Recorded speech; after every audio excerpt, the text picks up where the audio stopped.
Unclicked, Chris Moeller. No introduction needed except for owner of S&M Bikes for 35 years, and this is your second Unclicked podcast. Welcome back. Thank you. This is, I think, the first official repeat one, right? Or, I mean, Corey Walsh kind of. I feel like some of the Fast and Loose guys have been on like 10 times, but it's always for like different things, random stuff. But you're the first, I think, official guest to come back just as a guest again. Except for Brad Sims. He came back to rebuttal you. Yeah. Right.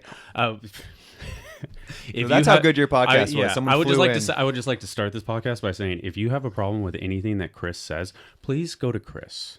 Nah, come back on the podcast. No, because it just gives us a good dramatic episode. I literally had like 5 or 6 people hit me up, like phone calls, like 500 word emails about stuff, and I'm like, at a point, I was like, hey, you need to hit up Chris. Were people stoked? Were people angry? All my friends were so stoked. Were these fact checkers? They were fact checkers, and they're kind of telling their side of the story more than anything else. But for the most part, but Brad was stoked on my friends. Everyone's like, I told a bunch of people I was doing another one with you, and they're like, hell yeah! I can't Every wait single to listen. person says nice. that. Like Moeller podcast, that was the best one. I listen to them all. Moeller podcast still the except best. for Brad. So. And the most viewed. Must Really? be the mustache. Yeah, right? it might be the mustache. Might be the mustache. I think added up around 100,000 people have listened to that full podcast. Yeah, probably. That's insane. That's like There's some gluttons for punishment. That's I know, insane. right? 3 hours. 3 hours. It's like being trapped in the van with me going to a race or something. With me driving. Yeah. But welcome back. So we obviously started this because of the recent controversy. Yeah, well, You know? I mean, I thought so this is why you came down. What Dennis recent doesn't even know what it is. controversy? No, No. we've had this planned for weeks. You selling S&M again?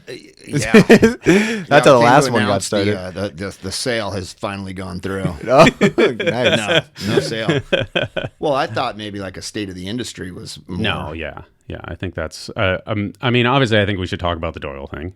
Like you saw, Yeah. Did you see it at all? What? So Dennis doesn't bother. No, me. he's so funny. He just stays I keep above up with board stuff. all the time. No, he yeah, never he's gets smart. dirty. He's Never gets smart. dirty. Well, actually, we do BMX news once a month, so I know everything about BMX nowadays. True.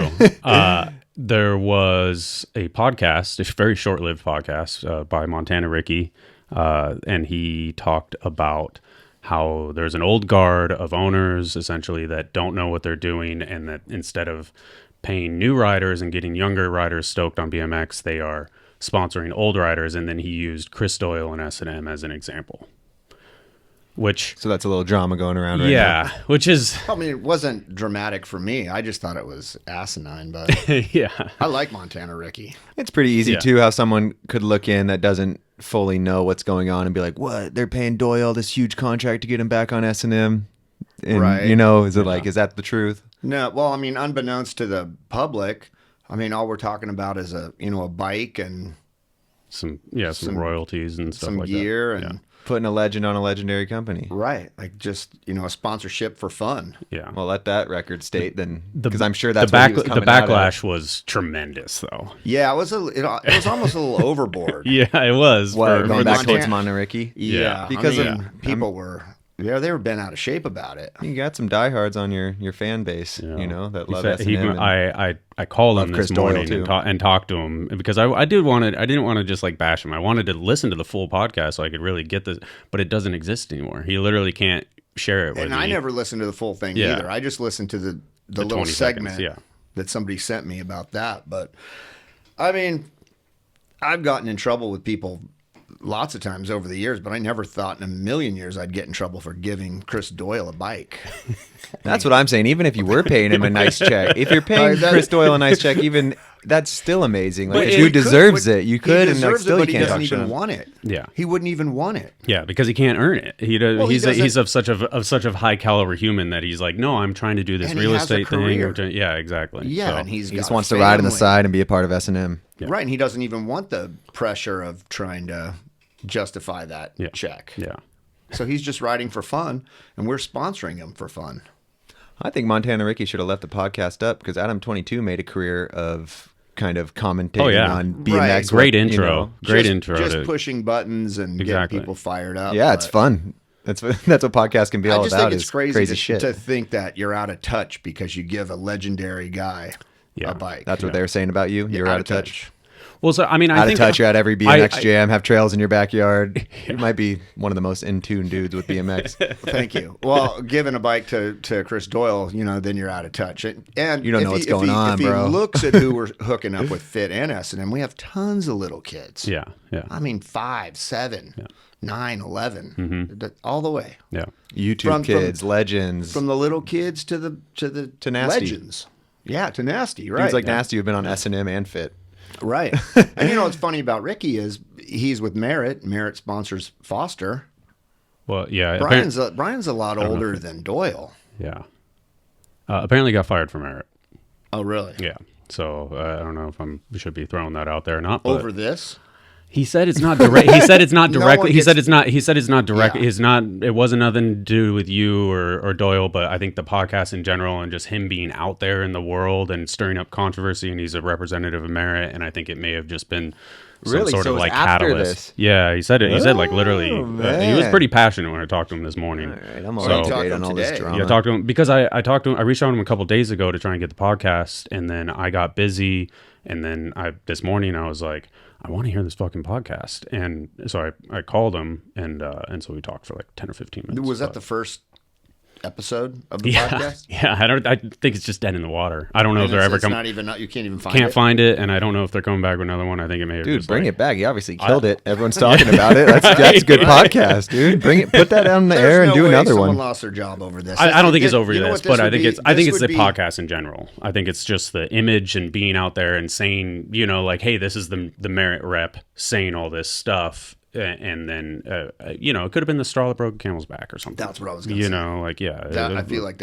if he did lose his job with Merritt, it would be that. Yeah. That would be the case. Yeah. But no ill will towards Ricky. Hope he falls upwards, from getting let go from Merritt and stuff like that. I've always gotten along with the guy. Yeah. Like last time I was in New York at the trade show, hung out with him. Yeah. Yeah. And I always give people the benefit of the doubt. It was like when people have like passionate opinions, even though they're wrong, it's like, and it stirs up a conversation, and it's like that's good to have the conversation, but you're wrong, Yeah, someone mentioned to me the other day that I was upset about it, and I said, actually, I was never upset about it. I posted it on my personal Instagram with a laughing, crying emoji. Yeah, Yeah.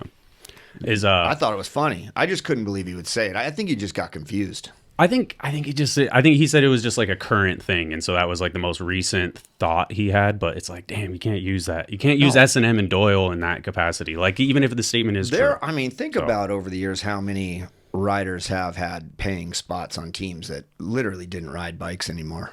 Yeah, I mean we've known them. Yeah, mm-hmm. Yeah. A lot of dudes keep that check coming for 5 years when they're barely touching the bike. Or some of them don't even own a bike. That happens too. Yeah, it gets real crazy sometimes.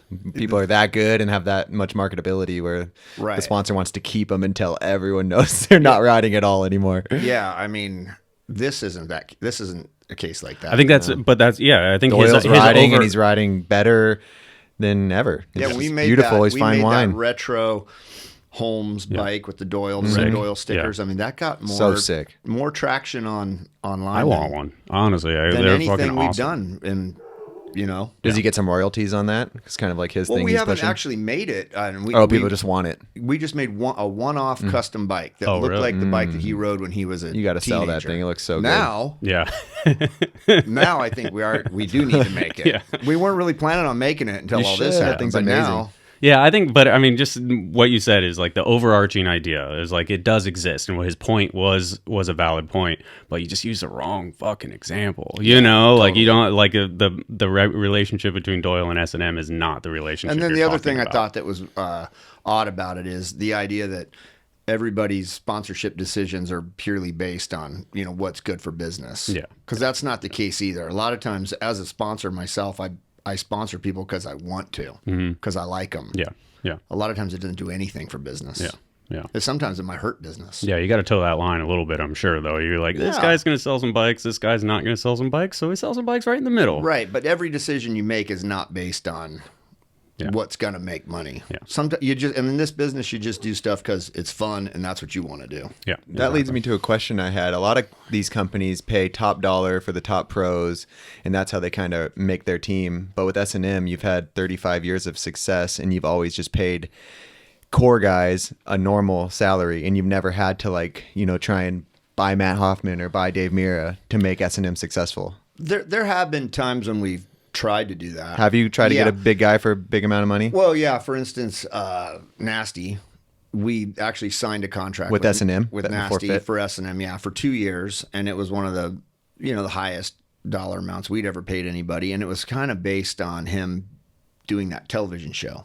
You remember right around the time that he had the house, Ex-Wives, MTV Ex-Wives, but or there was something? going to be another show. It was going to be Extreme Wives. Yeah, it was like PLG. And, Extreme Wives, and the Moto guy and Corey, and he had the house with the jumps in the backyard. But there was going to be another show that was based purely around Corey. Oh, really? And that's why we kind of did that, because we thought he'd kind of get into the mainstream. Yeah, through do like the deer deck, dope bike rider, like a deer deck type of thing, but for BMX. And so that's the only guy you've ever tried to do that with, though? Yeah, the 2 years ran up. I couldn't continue paying him like that, so we cut that, and that's when he got on Haro, and he was fine with it. He was super cool. But yeah, we never really have gone out and got. There's been a lot of those though, where it's like Stricker's on S&M, now he's riding for Giant, and now he's back on S&M. You know, like there's always that. Come back. I am your home. I think what we've always worked with the riders, not necessarily just take like a Behringer, for instance. He's on Redline. He's making a big monthly check. Then I worked with a couple co-sponsors to bring him over to S&M.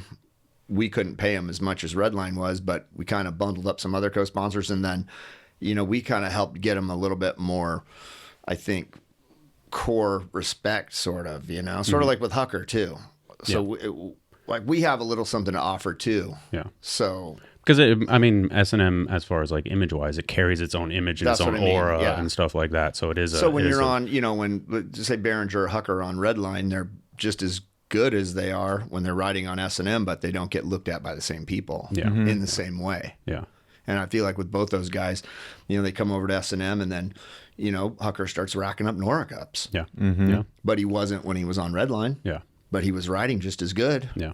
But you just kind of get looked at different, and you get a different level of respect, I think, when you ride for a more of a core brand. And maybe you're going on the right trips that the right people start seeing too, because they're not going to maybe watch this Redline edit that they went to nowhere and it was filmed weird, but they're like, ooh, Hucker's on an S&M trip. People start checking that out a little more. Yeah, that's a good point. Yeah. So maybe that's it. In the van with the right people. Right. So we've never had to pay the big guy the big bucks necessarily. What about on the fit side?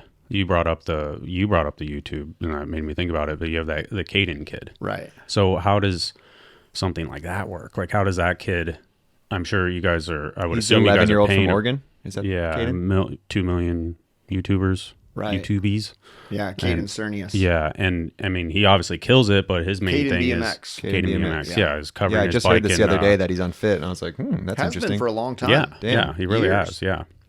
How does that work for the brand, and how does that like relationship? Because I feel like that's like you're probably into him. He's really good, obviously, but like he obviously probably sells bikes and he's a good intro for BMX. And it's coming with a kid like that. Is that one day he's going to get an agent, and one day he's going to get an offer from some big corporate company. So it's like it's really cool that you rock with him, knowing that, and knowing one day you're probably going to be like, "Fuck, let him go for a bit, maybe he'll come back." Yeah, you've done it so many times. I've done it so many times. Yeah. Because there's going to be a point this kid's got 2 million things, and he's 11, and he's getting better and better. He rides for like Volcom and DC and shit. Like, does he sell bikes though? I mean, during COVID, everything sold bikes. Yeah, bikes just sold bikes. Sold bikes. Yeah. So you don't know who's selling them. Yeah, right now I don't think anybody's selling anything. I don't think anyone's selling bikes. You don't think anyone's selling bikes? Is that because every kid's got a bike paranoid now? about this camera. It's recording. I just get scared. I don't blame you, man. So right now everything's... Imagine being like 2 hours into something and the thing's not recording. It's happened. Has it really happened? A couple times, I think some. There's been issues. The assistant always fucks up. Yeah. Yeah, the cat. So right now things aren't selling like they were? I mean, What's going on with the industry? Think, I think the industry is pretty slow. Yeah. I think during COVID, everything sold out.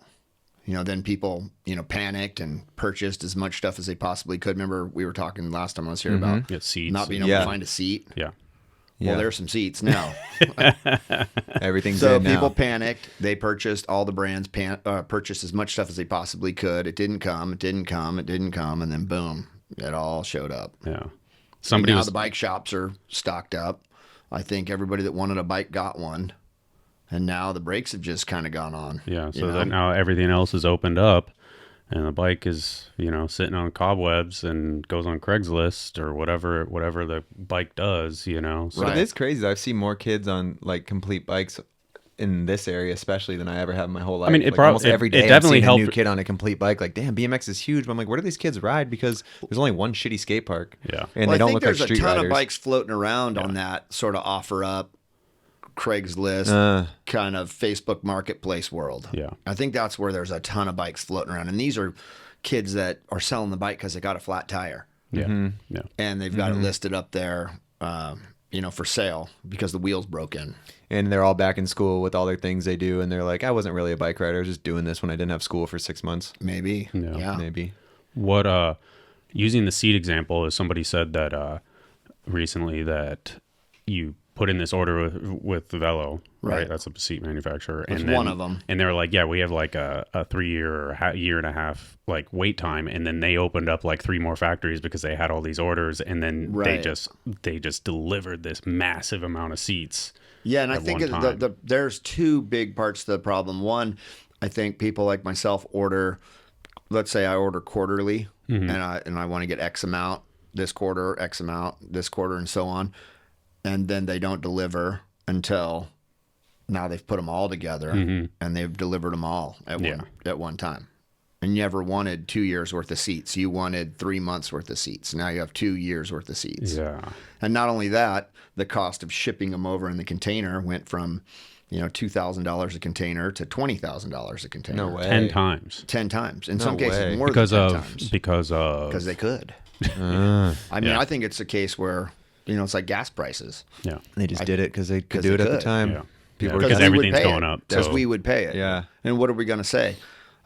We don't want, any of those containers. Yeah. Then what? Now you're stiffing your supplier with a bunch of seats or bikes or whatever it is.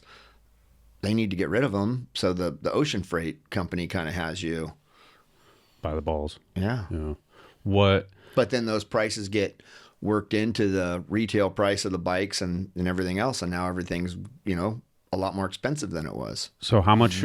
How can you give me an example of how much something cost I'll pre-COVID give you a versus great after? example. Like a 20-inch BMX bike, you can generally fit about 500 pieces in a 40-foot container, just a regular 40-foot container, or even a tall HQ, whatever, either size, the tall one or the low one, 500, 550.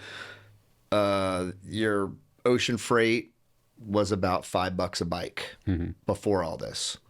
And then it went up 10 times.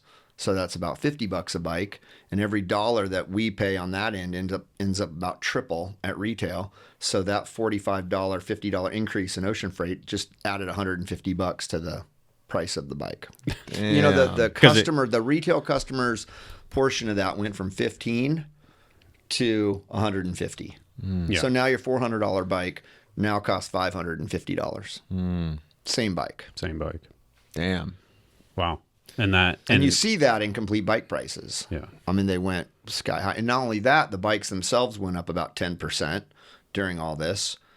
And on top of that, you pay the government 11% duty on the cost of the bike. So when the cost of the bike goes up 10%, now the 11% duty to the government is going up. Yeah. And then you're tacking on an extra $45 per bike in ocean freight. And now all of a sudden, these bikes are extremely expensive. What does that Crazy. mean for somebody like you? I mean, that means that you either make the decision to, you have to shrink your margin, the bike shop's going to have to shrink its margin, or you're going to sell direct to the end user.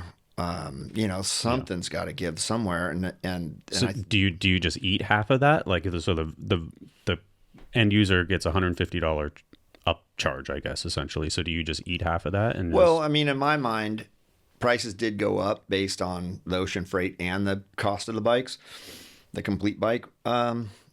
cost, but also, I thought to myself, the ocean freight's got to come down at some point. So maybe we kind of average it out, and it has started to come down, but it's not nearly as low as it was prior to all this. Yeah. So, I mean, but you're seeing it in everything. It's not just bikes; it's everything. Yeah, it's hard to. Yeah. Sometimes I feel like it's hard. It's hard to gauge that stuff. You're like, was it more expensive? I can't fucking remember. I don't have a spreadsheet of how much shit cost. People get used to things really fast. Yeah, it's crazy. And then at the end, you're like, well, I don't have any fucking money. $100, $100 for a tank of gas broke my heart the first time. Now it's like, can you put 100 on 16? Yeah, you're like, wow, 85 is cheap. 85 is cheap. It's not like your paycheck. Just changes. It's not like your paycheck. Yeah. No, everything's more expensive, but nobody's paycheck changes. Your paycheck didn't go up. It's everything that you're paying for went up. No, I always think that situations like COVID, where it's like brands can either make it or break it. The brands that they overbought in 2019, and then all of a sudden they were able to fucking offload all this stuff at now zero discount, and sell things. And then now post COVID, brands ordered way too much. I think it's almost like a little way that's going to maybe unsaturate the industry, because it's really going to, the people who aren't going to make it aren't really, if they can't make it through this, like. Well, that's what I was getting toward. Are there brands that you think that are probably, I always feel like we talk about brands going away, but they never actually do. Yeah. I'm going to get an email later today. It's like, Failure Bikes is back or something like that. Yeah, the coal's always still kind of going. That someone throws some gasoline on it. I don't want to be negative, but I think this next year, 2023, is going to be a rough year. Yeah. For everybody. Just recession in general. Well, I just think everything we're talking about here, the pricing going up, the freight going up there for a while, and it's still up quite a bit. People panic purchasing, now sitting on all this inventory, having to house it. Now they're trying to blow it out, so everything's a blowout now. Yeah. And then some of these dealers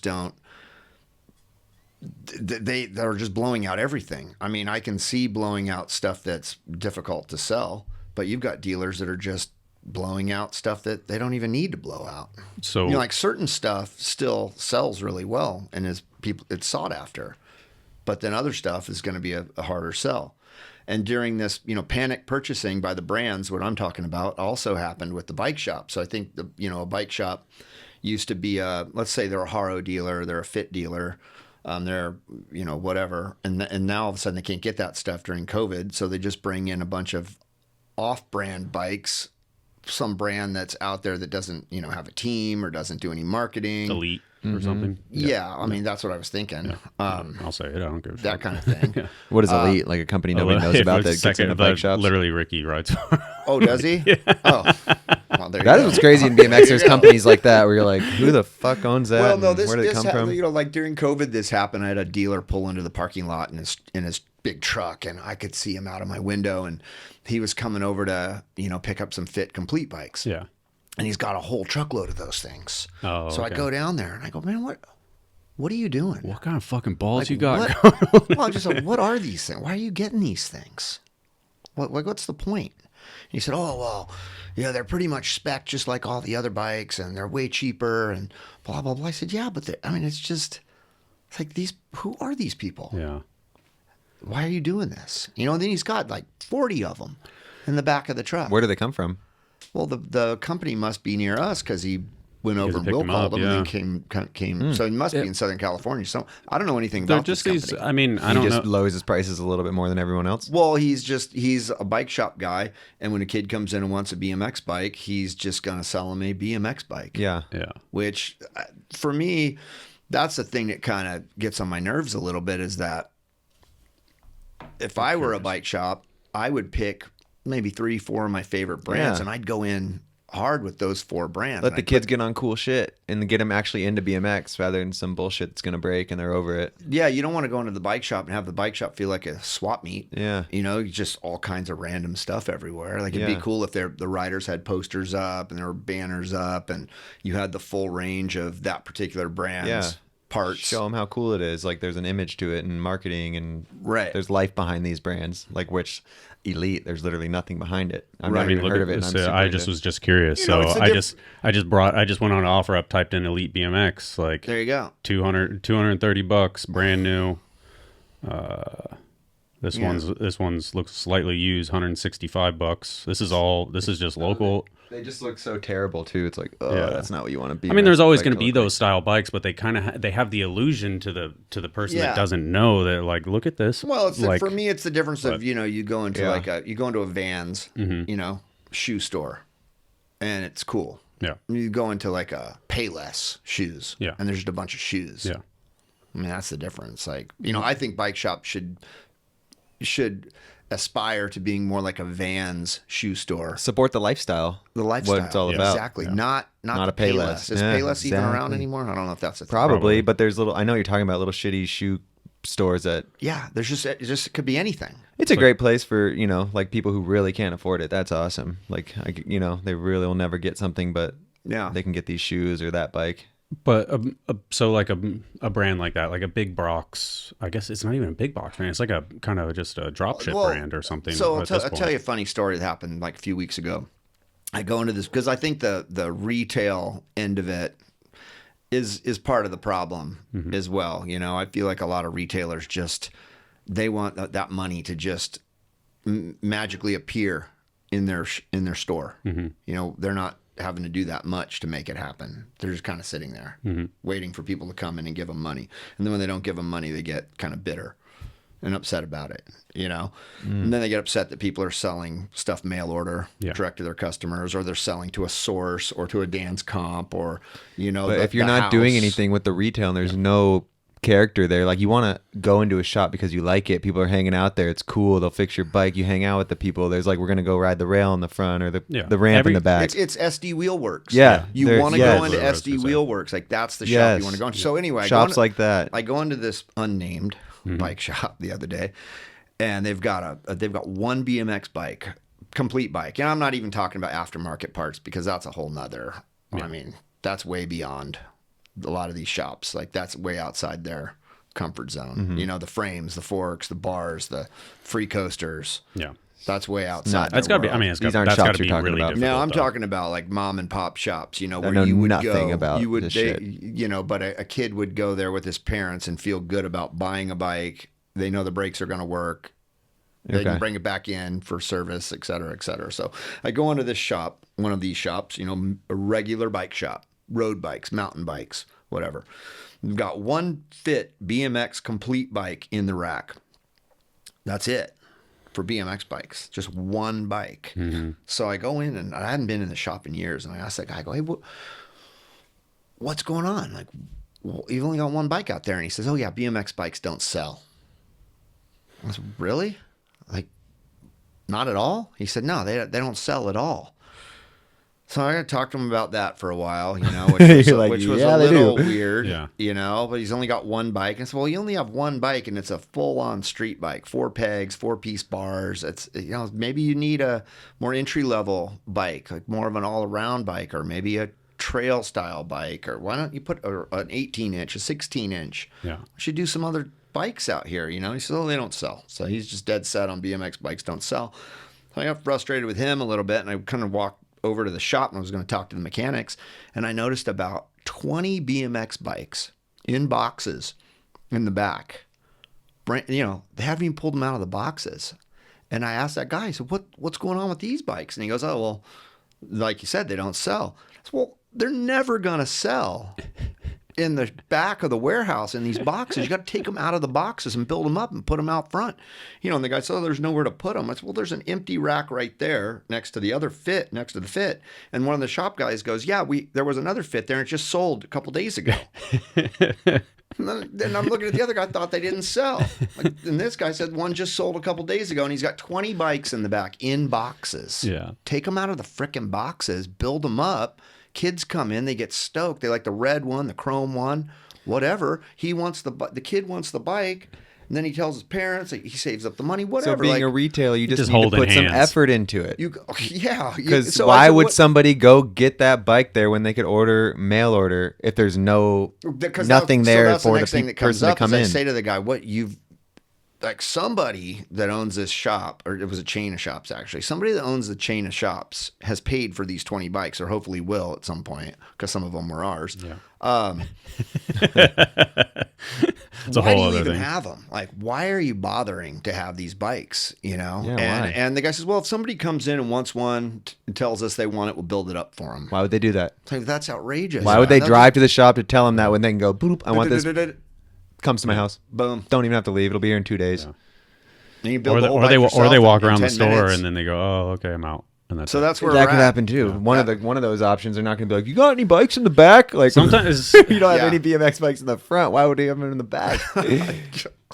So that's a great point, though. Like as a retailer, you got to be like an SD Wheelworks. Have I left have that some shop. vibes. Have a good thing going I had on. like 5 shops on my list for that day, and I did end up going to I don't think I did all 5. I think I got to like 4 of them. But when I left that particular shop, and that just happened to be that was the second shop I went to that day. The first shop was a really good experience. Second shop was that one, and that was one of those visits where I definitely did more damage to like our company's relationship with that shop than if I would have just not gone in there at all, because I ended up arguing with the guy, basically telling him he was out of his mind. Whatever, though. And Did then you when hit- I did you left, hit him then when with I the shoe? left, I was Yeah. bummed. I was kind of bummed. Yeah, he was obviously super anti BMX, so it's and good to it's hear like, some shit like you know how this much will work sell. goes into these bikes, like coming up with the spec, right? Coming up with the colors, the graphics, Making it right for each kid or each trying, person. doing we have a whole trail geometry, street geometry, a park geometry, 22-inch bikes, all these different bikes, designed Something for for different everyone. got of riding. All the It's a spec. catalog.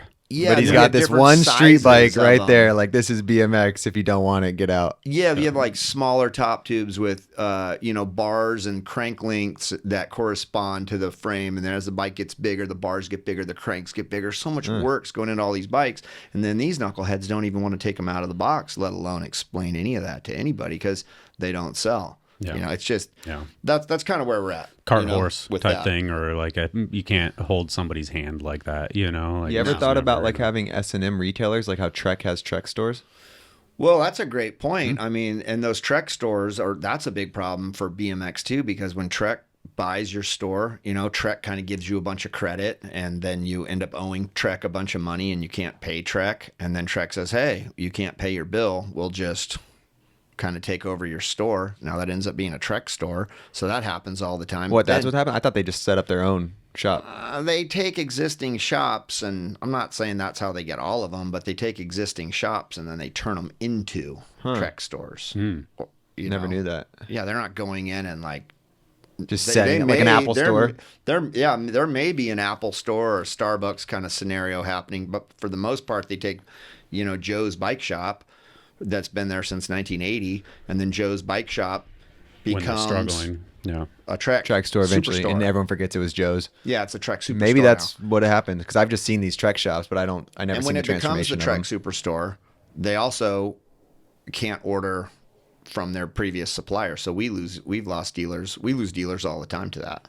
So this guy. What if you went into these shitty retail ones and been like, well, kind of help you out, and S&M retail, just take them over. That's so beyond us. That's a great idea. I'd love to see just S&M. You keep in bike mind, Trek shops. is the largest bike company in the United States. Yeah. Did they offer to buy S&M? No, it was Specialized. Oh, Specialized. But that was like 1990. Oh, something, okay, all right, all right. 95. Did you get any actual Nothing. hot leads or anything? Nothing. Fucking 81,000 views in the last podcast. Nobody's like, fuck, I want to deal with this guy every day. I mean, we had people hit us up just about, yeah, we want to buy S&M, but they were just like, maybe like guys that Tire kickers? that worked in a bike shop or something. Yeah, it was. I mean, I don't know if anyone knows what they would be purchasing. Yeah. But no, nothing really good came out of that. I mean, there were no serious offers. There were no, maybe real business people look at our industry and go, oh man, like these guys are working their butts off and they're not making any money. That was I something. think that's kind of what it is. It's like we're working our asses off and we're not making any money. Yeah. In their eyes. The combination almost seems like if a business person tries to take over a bike company, fails, and if a rider tries to make a bike company that knows not shit about business, fails. It has to be this combination of someone like you who loves the business side and is a real rider. It doesn't work. You have to, because a businessman can never get S&M and do anything with it, Right. Because there's all of a sudden it just loses everything that it had. Right. Yeah, and you they're gonna have get the new S&M video and be like, wait, what the fuck is this? Right. Well, and you got to Yeah. enjoy it because you have to be able to weather those storms. You have to be able to, deal with the highs and the lows. Yeah, yeah, Yeah. So right now we're in a big low, but for me, I'm riding more than I have in a long time and having more fun than I have in a long time. So that kind of pulls me through. But that's funny because the bike business is, struggling. yeah, But my personal biking experience is like yeah, better than normal. Yeah. yeah. If you So really I'm love good. it, Now, next thing you know, I blow out my knee and business is booming again. Yeah. yeah. And then I'm like, oh, I'll just Focus on this. I'll just sell some stuff. Yeah, when you truly love when you No, truly I get it love though, because BMX. you have Yeah. you have your like verticals, and when it's like Yeah. when one's real high, that can carry you, even if Right. it's not the like But that one over there. what Yeah. I think's, I think this year's going to be particularly tough for sponsorships. I think we're in for Advertising? I think we're in for oh yeah, yeah. You're me. advertising, Yeah. right? Yeah, Yeah, but like you Events. said though, when you really love something, it's like all these events disappeared during COVID, but it was like the most fun I've ever had riding because I just Yeah. got to like be home again like a kid, and it like Yeah. sparked me up for something. And now contests are going again. I have like just as long as you love it, like the Yeah. industry that you're in, you're gonna be fine. Yeah, Like you'll and just you're keep in a weathering good, the you're storm. you're in a particularly good position compared to a lot of guys. Well, I was just stating the fact, kind of like of what you said though. Like as long as you love your industry, you'll always be fine because you just love it. Like it doesn't Right. matter if it's super shitty at the time because you still are doing it, which is what Right. matters. Yeah. I mean, you get these guys that are, pro riders, but they're working too at the same time. Yeah. And in some cases, I think maybe loving riding more than ever because now they get to take a break from doing a regular job. I see that so much. Like look with- at Gary. You Yeah. know, I see Gary this weekend at Claremont, and he's in there dealing with these guys with the park. One guy comes in, and he's like, "Hey Gary, what should I do next?" And Gary says, "Oh well, why don't you tarp the flat bottom of the skater cross course?" And the guy says, Which flat bottom?" He says, "Well, the one that gets all the water in it, before the turn." yeah. Okay, what tarp? it's Gary's like, "The should I just tarp." do it? No, he says, "Where's the tarp?" So Gary says, "They're in the shed." And then the guy's like, "Which tarp?" Whichever tarp's big Yeah. enough to Yeah. cover Yeah. that. I could Oh, tell my Gary God. was just, he's nice. And, Yeah. He's nice. I was about ready to tell the guy to Yeah. beat it. You're fired, dude. You're fired. You want Gary to do everything. Yeah. Yeah. But it took 5 minutes for Yeah. Gary to stop doing what he was doing to tell this guy where to put the tarp, but by the whole day of that, Yeah. and then he his- gets in the bowl. And rips. He's having more fun in the bowl Yeah. than he would So- have. Yeah. Now going into my 30s, I have so many friends that were pro riders, and their career kind of ends around that time. But now Yeah. they're working, and that's where their money comes from. And they're loving riding more than That's ever. what It's, I'm it's saying. like this shift in the, Yeah. which is so good for the industry though, because now all these people are like adults riding for fun, not just like. Right. Kind of stressing out over that last paycheck that's going to keep them floating. Like, just and we should get it's cool to see that. We should get Gary in here to talk about this, but the first 2 weeks, like, because he had to do a lot of like orientation stuff, Yeah. and like literally like the first day, I think he was like, I don't think I could fucking do this. Like literally, he was he's never had a job I sat like in that. sign up shack office thing at Claremont for Yeah. a while with him because Stu Johnson was signing up, like Cole, and he was signing up REA. And I watched what Gary's dealing with in there, and it was mind blowing. I Yeah. mean, no offense, to, REA rides for S&M. He's a great kid, 16. That was his first pro event. But Gary was signing him up. We were paying for it. Yeah. Stu's got the credit card, and he asks REA, "How do you spell your name?" REA Levinson. He asks Ari, "What's your birthday?" He didn't know his birthday. He didn't know his birthday. And Gary's like, "You don't know your birthday?" And it took him a minute, and finally he, August 5th. Yeah. REA seems pretty dialed. 2006. Yeah, Maybe he just got nervous. Gary Young birthday. That's obviously that's what happened. Gary Young but, signing him in. He's like, what's happening? But Gary's, it's just thing after thing after thing. And Yeah. I was in there for, like I said, I was in there for a while, and I watched the tarp thing. The kid that doesn't know his What birthday. is your birthday, son? Yeah. We've had the conversation many times, and he says that the job is really rewarding, and he loves He that. seems He's really like, happy. He's still killing it with Claremont. Like every month, Yeah. Claremont is getting sicker But and he's sicker. the guy in there signing you up. That seems crazy to me that there's not like a volunteer. Well, there's a there's a there's bunch lots of staff. There's There's a bunch of there staff, is, yeah. but Just he, not- But Gary has a lot of hats too, so he Yeah. will sign you up, and he will fix a tarp, and he does all Yeah. this because the employees are getting paid shit. So Yeah. Yeah. he kind of has to hold these hands. No, I get it. Any I'm- good help's probably going to be But like, yeah, I'm not working for he Claremont. he anymore. loves Not paying the enough. thing he loves the most is that he feels like he's having a positive impact on BMX he really within the is. scene, No. and it's like, and that's like he's like, You I'm know, still like involved. I'm getting so. aggravated talking about the tarp guy and whatever, REA not knowing his birthday. Gary's Gary's not. loving it. Yeah. Yeah, Like, yeah. he was just kind of actually. I think the tarp guy might have tarp been, guy might have probably been got getting him. under his skin a Yeah. tiny bit, but getting under Gary's skin isn't like getting under our skin. Yeah. You know. Yeah, I feel like your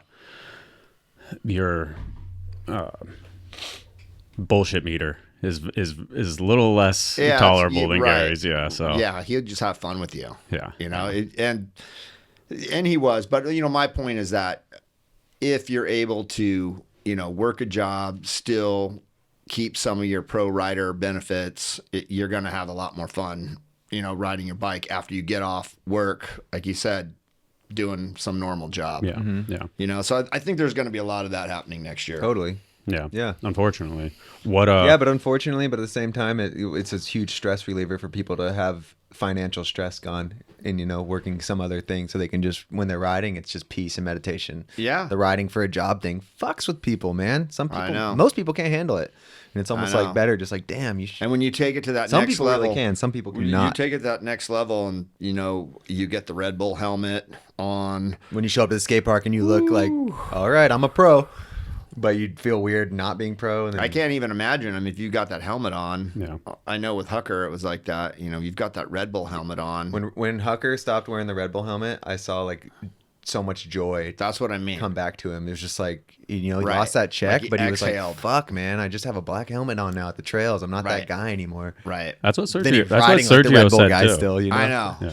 And Tyler had that problem so too. that the takes Red like Bull 15 problem. People minutes, don't- you some know, people- and then he just ends up being the Red Bull guy anyway. Exactly, with the black helmet, it's even cooler on S&M. Yeah. It's super sick. What is your kind of advice for people within the industry for the next year or two? Like, I feel like you've been through the lows. You've been in this Yeah. for 35 years. You started in a low. I started in the lowest of the low. Well, like by 1990, it was just dead. Yeah. Dead. What is what's the old wise statement or advice you have? I for mean, anybody? you just gotta have fun with it. Yeah. You know, but as far as the business goes, if you have a bunch of employees and overhead and stuff like that, yeah, you're going to have to make ends meet. I mean, I'm always big on looking for whatever kind of program I can. You remember last time I was in here, we were talking about getting that loan for the building. Oh, yeah. You remember with the Native American heritage and all that? You know, I'm always Find them loopholes. Scheming. finding them. Yeah, so I've been doing a lot. I've been doing a lot of that. Ever since COVID, I've been doing a lot of that. So there are some good things going on out there. Yeah. You know, for people in business, whether you're having a unprofitable year, following some profitable years, you know, you can kind of refile your taxes, your federal income taxes based on you know, Projections. losing money and then going back and getting some of those taxes you paid back. Mm-hmm. You know, there's employee retention tax credits. I worked that angle. The whole payroll protection program that's going on. There's a lot of things out there that the government's doing to help businesses through this time because they know it's rough. Yeah. But as far as BMX specifically, I think I mean, the retail end of things just kind of needs to be addressed. That's a cool point because until you started. I mean, at what point do we We have do SD as- Wheelworks, so we're like, oh, all retail is Yeah. sick, And but this that's is- our shop. right. So This isn't a popular statement. Probably won't get me any friends. But like, at what point do you go, hey, the IBDs and independent bike shops as like a whole are failing? There's obviously bright spots like SD Wheelworks and Epic and stuff and plenty of bright stuff like spots. that. Pusher, there's a lot of Yeah. good ones, Empire. But they're Yes. they all have their Those all have their types of spots. But like, core dealers. and they seem to do great. but you know, North County doesn't have a bike shop. Riverside doesn't have a bike shop. Like there's What all about these Larry's in Riverside. He does good. Yeah, there's Larry's. Yeah. Okay. So Stacked. okay. All right. Secret. I mean, Fine. yeah. Fuck. Poor shop. Sorry, but just want to tell. There's No, but like when does BMX as a whole go like, all right, fuck it, we'll just sell it on Amazon too? Because no you one's can doing it yet. you can find bike parts on Amazon. There's just like but not good scrupulous, ones. Not yeah. really. There's the. I don't think any brands. I don't think any respectable brands are selling on Amazon. why not? I mean, I think first of all, I think you're going to get so many returns, you're not even going to make any money. So maybe you move a bunch of stuff on Amazon. I think half of it gets returned when the kid gets bored, and they have that return policy. Because the return's so good with them. Yeah, they're going to return it. Then your account's going to get charged back. You're not going to make. You got to any deal money. with so much shit. You're not going to make any money anyway. Okay. And then the whole market's just going to be flooded. I think I the whole, typed in you know, BMX and the first thing was an Elite. it's kind of like a traffic jam right now of just product, out there, and eventually it'll clean itself out. It'll just take a while. Yeah. What about? So I was in Walmart yesterday and I was looking at the BMX bikes, and I know everyone's always like, if your shit's in Walmart, it's whack. But why would it be whack if there's a dope little S&M in there and a nice little fit? How come you guys haven't done that? I know Haro was always like, we don't want to do it. And I've always been like, why not? What's the problem with it being in Walmart? Because then all of a sudden there's a sick BMX bikes that kids can get, and your company's going to go. Because Yeah, maybe. Is there a I don't problem? know. I I don't- don't think they're gonna. I don't think they'd be too thrilled with our margins. Yeah, I First think- of all, and their prices would be too high. So you couldn't get the price down to that little shitty bike that's in there? No, I mean when you go into Walmart, They're so cheap. You got Hyper, yeah, Mongoose. it should be Schwinn maybe. I think. Yeah, in there. Schwinn, right? You see And like Schwinn all and those Target. bikes, so You'll you see could Schwinn hit and with a Target. hammer and like break, but I guess the little kids buying them for Yeah, but that's just- $130 don't care. Yeah, that's just the market there. So they cherry pick stuff. I don't know. So that's the problem, is getting the bike to the cheap and enough I- price. I mean, I think our model has always been to sell to legitimate bike shops, that know how to build the bike properly, know how to maintain the bike properly. And then in the really good case of like an Empire, there's a scene there, everything that you were talking about earlier. I think that's kind of always been our model. Man, the Walmart, Target, I mean, you go in there, the forks are on backwards. Yeah. That Yeah. bike is, that bike is $179, right? Yeah. Yeah.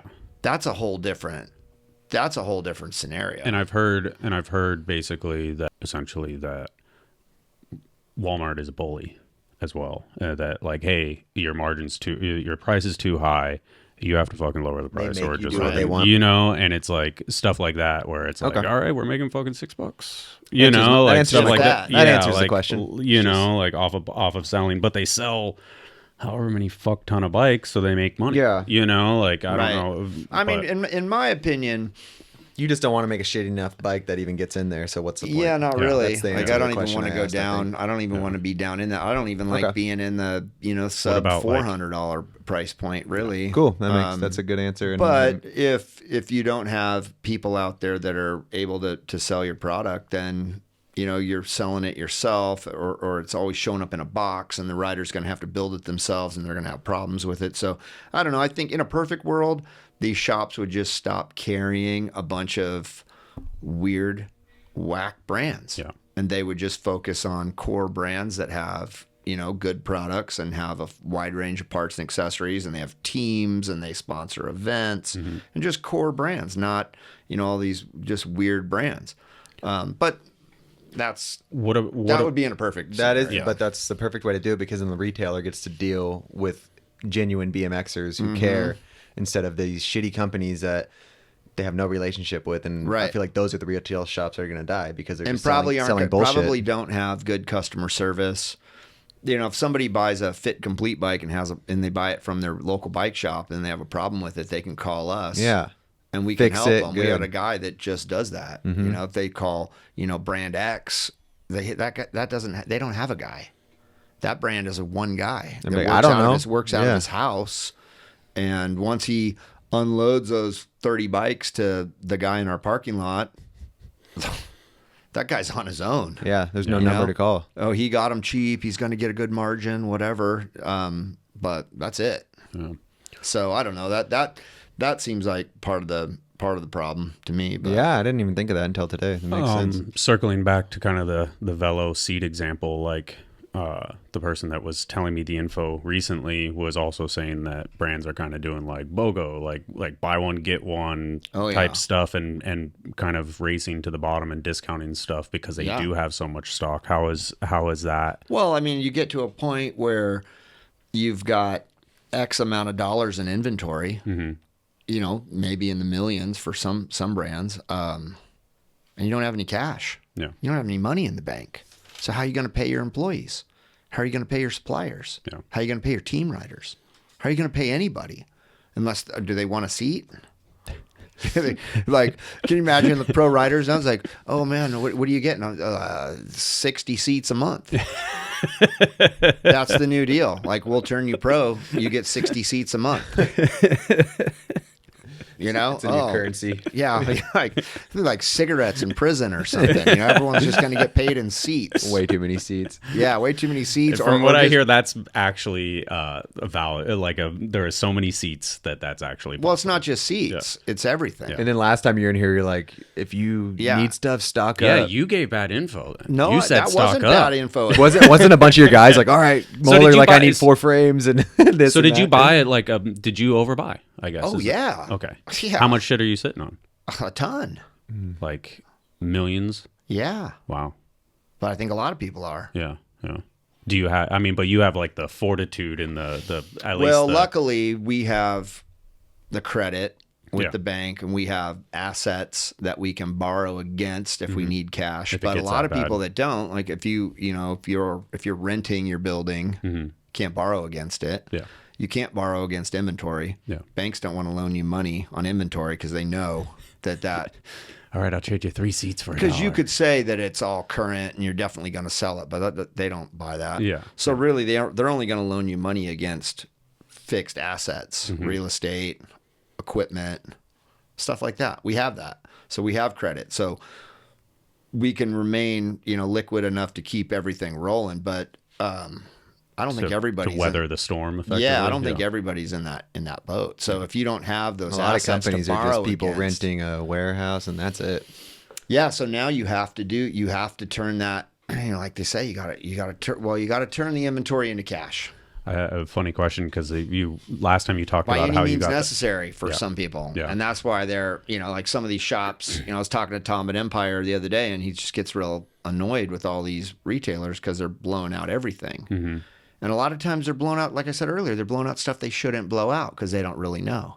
They just think, oh, BMX, got to blow it out right now. But they're blowing out stuff that everybody wants, like something you can't find. They've got it, and now they're blowing it out. They're selling everything. When you say retailer, you mean like who? Like mail orders. Oh, mail order. Okay, that's what I was. Not to throw just one particular guy under the bus, but like Time to Shine is a good mail order for stuff like race stuff or whatever. And the S&M Steel Panther, the Chromoly, they owed Ride a lot of money. If they could pay me, that'd be great. Yeah, well, I mean, they're a good dealer of our stuff. But the other day they're blowing out the S&M Steel Panther race frame, which is like, it's crazy. Like you can't get one of those right now, and they've got it on sale. Huh? Yeah. And then Tom at Empire is looking at stuff like that and going, what is going on? Because these are people that aren't really paying attention, or maybe they're just trying to catch your attention by not only having something nobody else really has, but they're putting it on sale. Yeah. Is a mail order like that a big buyer? Because like Dennis probably doesn't even know who Time to Shine is. Yeah. No, yeah, he's a pretty good buyer. And from what I've heard, like with some brands, he's really big. Like I've heard with DK's, he's really big with DK and their brands that they do. Okay. Or they do Verde or something. Supposedly he's a pretty good dealer with quite a few people, and he's a decent dealer with us too. Okay. So, this must be like a Midwest. Yeah, I had a East Coast actually. I think. DK, you're saying Verde, right? Like Ohio, I think maybe or something. he's in Illinois or something. Okay, cool. As far as like brands going out of business, you think that's going to actually happen, or you think that's like? No, I don't think so because being in business, it's so easy to be considered in business. Being in business could be you could just be by yourself in your house with a computer. Yeah, and like a Shopify site. Now you're 3 in business. stems. Yeah, you're in business. Got to get rid of these 3 stems. Yeah, I mean, we're maybe in a different boat because we've got, a lot of employees and, we've got a whole thing going on. But I don't think brands necessarily are going to disappear because it could just be me. Yeah. In my home office. Yeah. And just wait till it starts booming again. Yeah, it doesn't have to be, 30 employees, warehouses, manufacturing facility, overseas, stuff, worldwide distribution, everything that S&M and Fit is now. It doesn't have to be all that. It could just be, you could be looking at S&M and Fit right here. Like, this could be it. Yeah. Yeah. And I could go out in the van and that could be the office. Yeah. Yeah. Right? Like, that could be it. So I don't think any brand is going out of business, but they might have to change the way that they do business. Understandable. Yeah, that makes sense. Like, the crazy giant overheads would just have to shrink down eventually, because you take a company like Fast and Loose and, say, what about, or how would they do in this time? It's like, well, they're fine. They have no overhead. They run out of a garage. It's all just like the homies doing it. They're not like, they've got some royalties coming from. So like, you could bring it all the way down to that demolition. small and be like, well, they're fine because they have no overhead. They have no overhead, and they're getting royalties from a couple brands. They're selling T-shirts, and and Vans is paying for all their travel. Yeah, stay small and growing small and doing it right. Yeah, they're killing it. They're in a great spot, but they're not. Josh isn't coming into an office every day with $5,000. Yeah, he's got his laptop, rent. Yeah, laptop and vans and garage. Right, and nobody. The guys aren't. Chris isn't hounding them for his check. Exactly. Every 2 weeks, like, where's my check? Yeah. I was killing the bull at Claremont. Where's my check? Yep. It's like, it's not there. Yeah, it's cool to see companies like that where you're like, They're you're going to be fine no matter what. Van and go to Idaho. Yeah. And ride some skate park. Yeah. They're loving it. Yeah. So gas money, and they're like, but is that a company or that's a brand? Yeah. True. It's a crew. Yeah, and it's like, a crew. That's It's the a thing, when you brand. turn it into the company, that's where you have risk. When you turn it into the company where you're like, morning, Chris, and you got the time clock and check into the thing. Yeah. right. And you're like, I don't know, man. Maddie's been late. Like, Maddie's been late 3 days this week. Yeah. Now it's a company. Yeah. I don't know. It's a brand. It's a crew. What Maybe It's a good point. Brand and crew compared to company, it's a huge, that's Right, a big and that- difference on like risk factor when Right. times are tough or not. And is that, old model of, company in the strict sense, is that on its way out? For us, it can't be on its way out because we make stuff. We physically make it. Like, somebody has to open the warehouse door. The truck has to show up with all the tubing, and then dudes have to cut it and bend it and weld it and take it to the paint shop. Like, you can't do that remotely. Like, we can't just be in a van. We got to be in a building making stuff. But I think that's an advantage in this market, I would assume. You know what? It seems like it. You have a great point, because the imported stuff, I think the brakes have gone on that, and all the brands that do that exclusively, which is the majority which is all the brands. It just seems like it's like a faucet where you like go to turn it on, and sometimes there's nothing. You go to turn it on, and then all of a sudden it just hits you in the face. And that's like hard with to, the inventory, the supply. Yeah, and if you have cool ideas and you want to do something fast, like talking about REA Levinson a minute ago, not knowing his birthday. He just got his own colorway of a new ATF XL, like a bigger frame. The name of it is actually his birthday, August 5th, 19. It probably should be, yeah. No, he just got a colorway of the ATF XL frame, and we were able to like put the whole thing. Put that purple. Yeah, it was a sick purple. It's funny it's funny that you're talking about that, because I was literally looking at it. It's like the best looking bike purple. I've seen in a long time. It was just cool. like the matte purple with all the black parts. It looks so good. But we were able to put all that together and actually like make it happen pretty quick, like within a couple months. It's not like, in 2 years we'll get this for you, which a lot of companies are dealing with right now. Oh yeah, like you want to do a matte purple, signature frame with Haro. You do new graphics. It's like, we'll start now. In a year and a half, we maybe see them. So you're right about the American made stuff, and that we've seen that stuff like continue to like flourish. Yeah. Where the imported stuff, the complete bikes, all the stuff that everyone else is dealing with, that seems like the brakes have gone on it. But yeah, the American made stuff. That's why it was so weird that you got people blowing out American made S&M stuff. You're like, you're not even thinking, are you? Yeah. Or like you said, they were just trying to get attention. like Right. like in their like sale over everyone else's. Yeah, just trying to like create a buzz, you know, and get mentioned on the Yeah, it's nice you're Our diversified. BMX So when the podcast. import stuff gets weird, you're just like, boom, we'll just do Right. the American made. So anyway, yeah, I think it's a tough time in the industry for sure, but you know, there's always ups and downs, and you just That's what I was going to ask. Is there any bright spots? You just Is there any, power through it. I assume this isn't an issue that's limited to just BMX. I assume it's cycling and other industries as well. I think it is. Not I to don't- be all doom and gloom about specifically BMX. Yeah, Right. it's just life right now after Yeah. COVID. Even the grocery store, you're like, fuck, that was expensive. Yeah, I mean the when bright you go spot get a few is like, bags of the stuff. riding is it doesn't affect the riding. Yeah. That's the bright spot. Yeah. Yeah, people You know? are always going to kill it. BMX will Yep. always keep going because people just fun love to it ride so bikes. much. That's the and it's bright spot. fun. That Yeah. is valid. 100%. And there's more places to ride bikes than ever. I see more It's people like, riding than yeah. ever. Yeah. Maybe not as many people participate in things like they used to, but more people ride than ever. Yeah, I think so too. As far as my little generation of riding, you might be like, no, the 80s, everywhere you went, you saw a bike on the roof or whatever when you were telling us those stories. yeah. I mean, yeah. When racing was like whew, the biggest thing in Valid. the world. But the bright spot is that riding bikes is fun, and that's what we're doing. Yeah.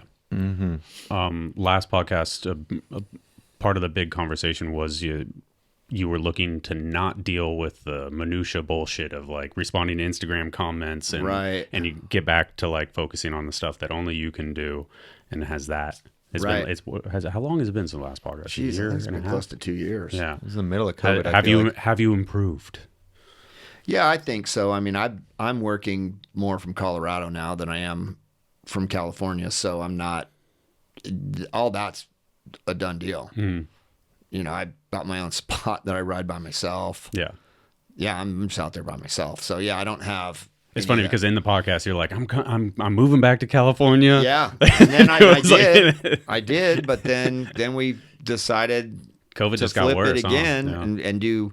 You know, our girls are doing third grade out there, and it was funny because after that visit I had with you guys before, remember I was selling that house, and I was going to take the money from the sale of that house that I bought with the money from the Gatorade commercial. Remember that whole story? I was going to take the money from the sale of that house, and I was going to buy more warehouse space for the business, like around Santa Ana, and do that. So I looked around because you had to do it within a few months for what's called Capital a 1031. Yeah, it's called a 1031 exchange, where if you sell something that was a rental and you buy something that's a rental, then you don't pay any taxes on the profit. But if you don't, you pay up to like 40% of the 37% of the profit from, I bought it for 300 and sold it for 1.2 million. So 900,000, I would have paid almost 40% of 900,000 in tax. That's like 400 grand in tax. That's insane. for the They're like, government. nah, don't put this in your bank account. You got to put it back into something.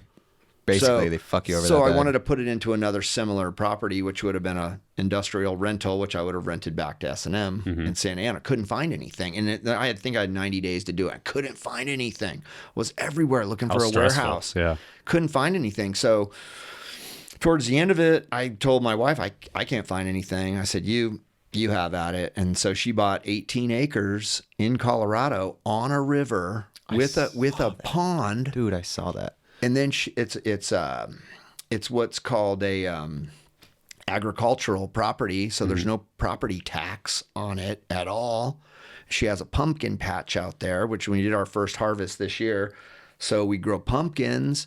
Then she has the event. People come. She's got a bouncy house and whatever. Like You guys sells Oh, like you dude, literally like, have a pumpkin patch. we have a pumpkin patch, which actually took a lot of work and a lot of Melissa's money pumpkin to like. patch. Hell Because yeah. you have to like cut the rows, a little farm. and plant it. You got to bring water in, water it, fence it so the deer don't eat them. And we did the whole thing, and then we had our first, harvest, and she did her first pumpkin event. That's adorable. It's pretty sick. Yeah. He's like, it's sick. All I I'm sure, I yeah. said was Adorable. Nah, it's sick. I couldn't get a warehouse. She got 18 acres on a river. That's agricultural, so there's no property tax. I mean, this is outrageous. Yeah. How good this is, because property tax on 1.2 million would be 12, 13 grand a year. Yeah. So that's a now lot. zero. Annoying. Yeah. Yeah. Yeah, that's $1,000 a month for what? Nothing. Just having a big field. Just burning it. $1,000 a month field. So anyway, Yeah. she gets around that with the pumpkin patch, and then I was down there. You guys and are smart. I was down there in the corner, and I Loopholes. just said, Oh, You wait. gotta So give hold me- on. I just connected the dots. If you That's didn't why. have the pumpkin patch, you had to pay property taxes. Well, or you have to fence it and bring cattle in, or Okay, you got so to do you have to- something. you have to So you Like, guys you were could- like, all right, we'll do the pumpkin you patch. could It's what grow we can hay, manage. Like you could grow hay. Melissa, you're smart. Yeah, and she had guys to are really both sell so it smart. to the people Yeah. to get that approval Yeah. because that's kind of unusual. Yeah. Normally, it's just cattle. Yeah.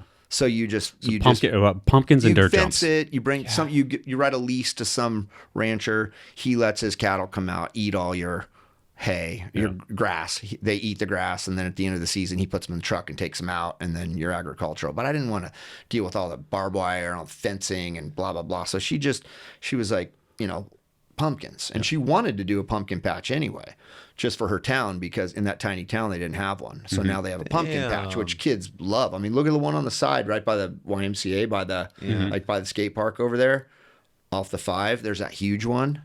Oh, You coming seen that? North County? The Yeah, North County one? yeah. Oh, yeah. The We have a strawberry few. field. We have a Yeah. few huge ones. There's out one here. right by Sweetwater Park, too. Okay, Yeah. maybe that's where I saw it. But the other day, but they didn't have one in this town. So she's got that going. She wanted to do it anyway. And then all I wanted was like her to get me this corner. I need this corner over here so I can have a dirt spot. Yeah. And I got the corner. And you That saw corner what is we pretty built. massive, dude. That line looks so I like the fun. corner, yeah. I mean, That's it's a like nice maybe, corner of dirt it's jumps, maybe dude. an acre and a half or something. That's but I'm so this nice. spring I'm gonna expand it a lot. But So do you guys have a house on the property? No. Too? You guys, how far do you guys we live? live probably like maybe 4 miles away. Oh, not bad then. Yeah. That's just right outside of town. Okay. And that's where we had the big event. And the That's event cool. was, I mean, you saw the Yeah. video. Yes, The we event want to was talk about so that good. video eventually. But the event looks so fun. Like Yeah. you said, you didn't even really hit people up. It was kind of just word of No. mouth little thing. And some people just showed up. Like, Are you going to do it again next year? I think we're going to do it in July. I want to come out to Yeah. that. It looks Yeah. so fun. Maybe You a can just little camp warm. on the land. And, Camp there. Oh, I'm coming, man. I It can't was wait. so good. You got a river in your backyard, Because dude. the river goes through it. Yeah. The river goes through the thing. Oh my god, it looks That's It's so insane. fun. Do you see the aerial shots? Yeah. And my buddy Yeah, Red I was shot like, with the, "Are you serious? This is the place you got out there. It looks so That's the sick." And the Gatorade the commercial. jumps are so legit too. They're not. That's the Gatorade commercial is Oh, now that's like the wheeling through the rhythm section. The manuals through Yeah. the rhythm section have now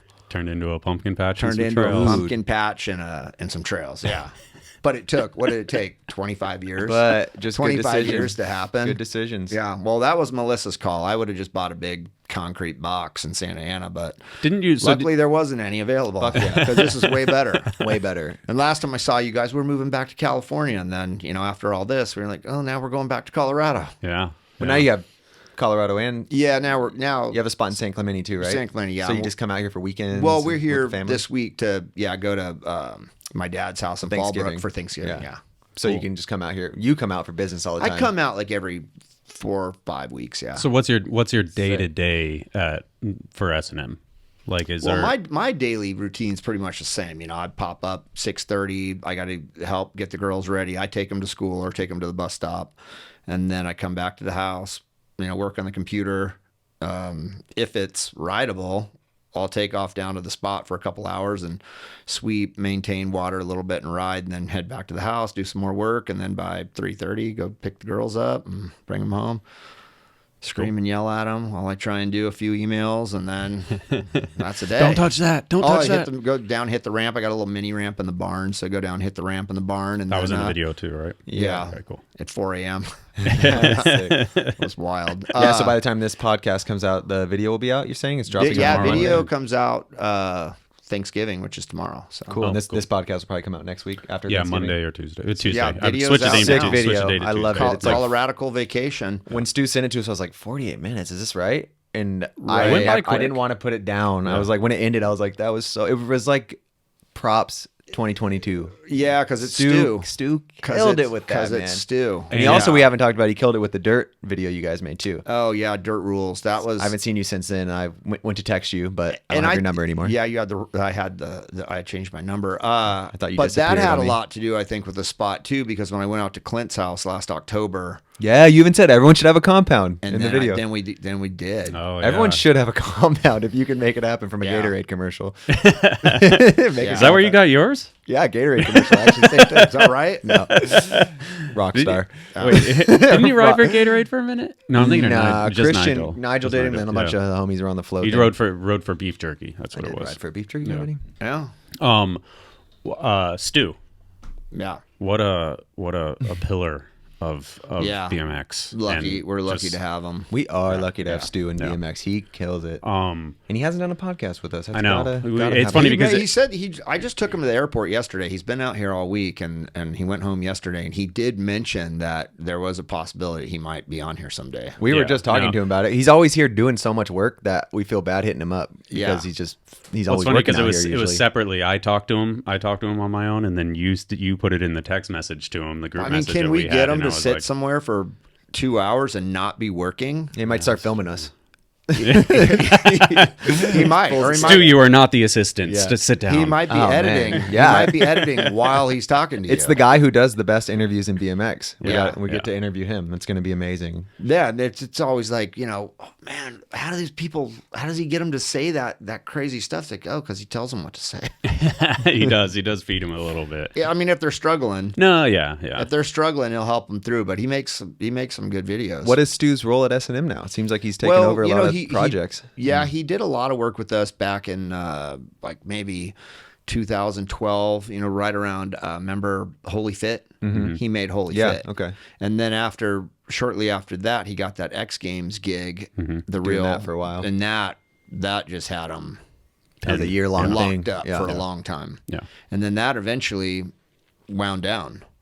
So the future of that remains to be seen. Right now, it's not happening. Yeah. So then he became kind of available again. If anybody, I have ideas. If anybody wants to sponsor them. Oh, for the real street, Yeah. or real dirt, whatever. Yeah. The whole X Games. Well, supposedly somebody's buying X Games. Is what Yeah. I heard. That was supposed to be in the news last month. I heard Yeah. somebody was buying Still news. some True, new yeah. guy, like some new guy's buying X Games, going to fire it all back up again. Yeah, they We'll had a press release. Oh, they did? Yeah, they had a press release. I just So, heard it, but yeah. So anyway, since then we've been working more and more with Stu. Melissa loves working with Stu. The riders love working with Stu. I love working with Stu. He's just a professional. What does that mean? Like, because I feel like there's a lot of, I feel like Kanode's podcast discusses like having a job in the industry, and it's like, what makes Stu such a viable like employee or somebody you want to work with, I mean, versus other videographers that can be difficult. Yeah, I think Stu's work ethic is like second to none. That's a fact. I mean, he had his editing stuff set up right outside my bedroom door for the last week, and I'd pop out there at 6:30. He'd be editing. Yeah. At 6:30 in the morning, and he'll sit there and edit till midnight if he has to. Wow. So his work ethic is second to none. I think working for Marco at Props, I don't know if you knew Marco. Marco was very physical with me. He was tough to He would work. beat me up. He was tough to work for. So Stu probably, got sort of on the right track there early on. Stole the microphone though. Who did? Stu. From in Marco? the Colorado video, you put could S&M you could stickers. clearly tell there's two He S&M said not stickers. to say that though. Fuck Because he's it. gonna have Marco's gonna want the microphone back. He's like, he's like, I'd get in trouble. Marco would come trying to get that. I was back. like looking at the video. I'm like, that's definitely the fucking Props microphone. Wow. Like, So legit. He just went boom, sticker on top of it. Maybe he got that as like a bonus or Severance. something. Yeah.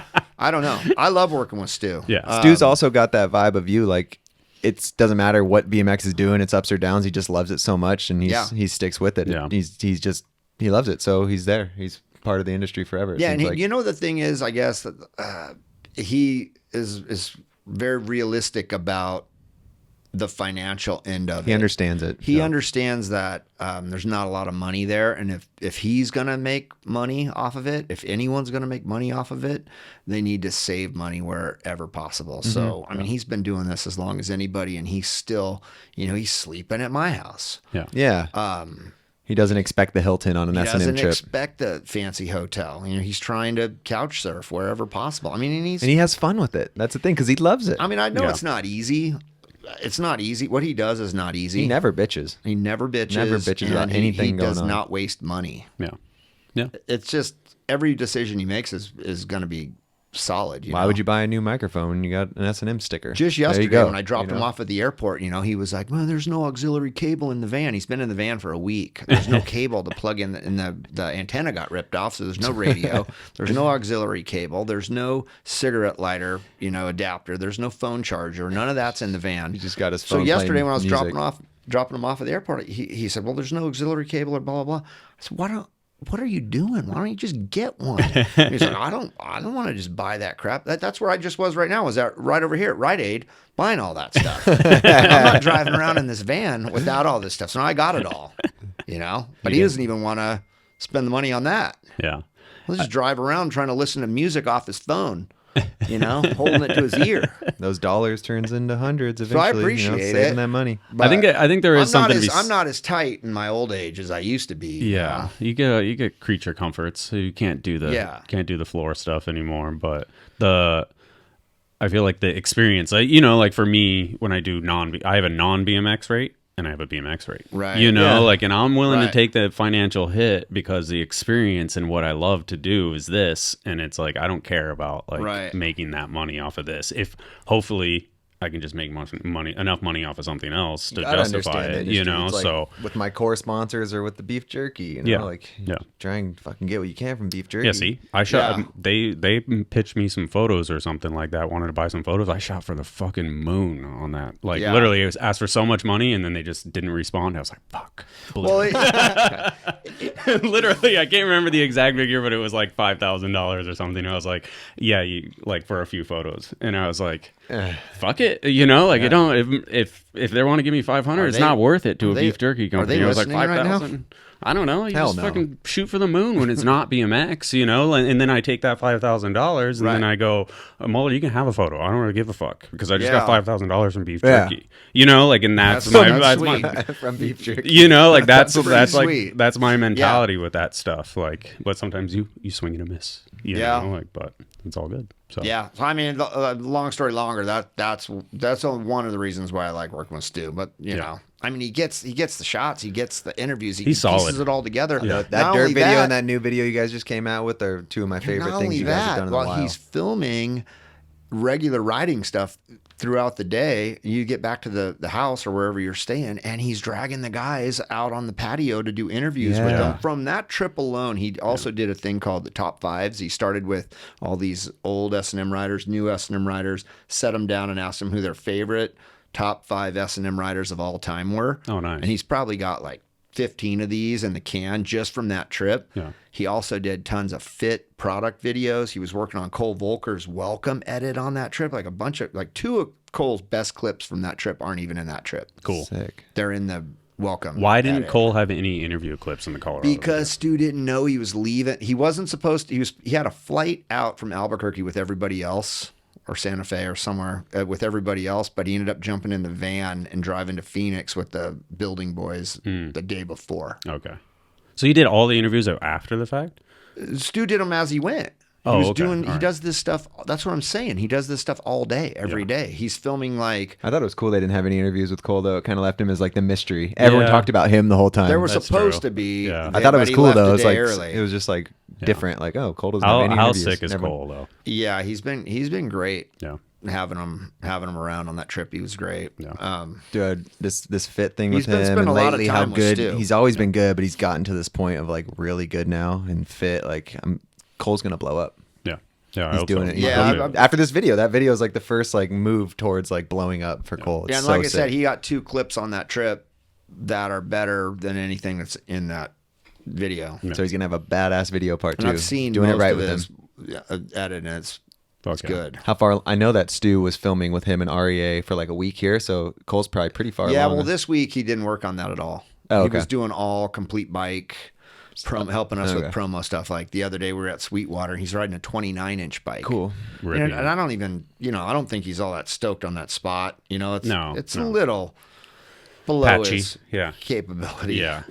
Cole can have fun on any bike anywhere, And that's why he's exactly cool. what he did. And he never even said anything. He just showed up, got on the 29-inch bike. Oh, and then he got on a 22-inch bike, started ripping that too. Yeah. Yeah. It's just so nice to be around a rider that's oh yeah, hey, can you ride this? Time on bike is good time. basically. Yeah. I mean, you ask a lot of guys to start trying to do some moves on a 29-inch cruiser. Pulling teeth. It's difficult. Not him. Yeah. He's just helping us. That's you cool. know? And REA too. Yeah. Both of those guys all week. That's what they were working on. Besides going to the Turkey Jam. I mean, they wanted That's to go cool. to You the got jam. REA's like the young dude on S&M and Cole, young dude fit. Is that kind of the main dudes right now for the young bloods on those squads? Well, there's a lot of young guys on both. Never both mind. those crews. You got the kid with actually. 2 million subscribers too. Yeah. But those two are definitely like big parts of what we're doing. How is REA only 16? Yeah, I mean he's been on S&M in one way or another for like 6 years. Oh, 6 years. Wow. He doesn't know his 6 birthday, years. but he's one of the most mature, cool 16-year-olds I've ever met in my Yeah, whole well, he life. knows his birthday now because we harassed him about it so much. You know, for 2 days after that, we harassed him about Whenever he it, gets a so. signature frame, it's really got to be on the down tube. Yeah, somewhere. right. That's the serial number. Is his Yeah. birthday. Well, you know, it's So when funny. he's signing in for a big contest, he's like, there it is. On his frame, we put the letters REA, which is, you know, his Yeah. name's spelled differently, but that's how you pronounce it. That's cool. Because nobody knows how to Nah, pronounce it. yeah. And they get crazy with it. Yeah. You know? REA.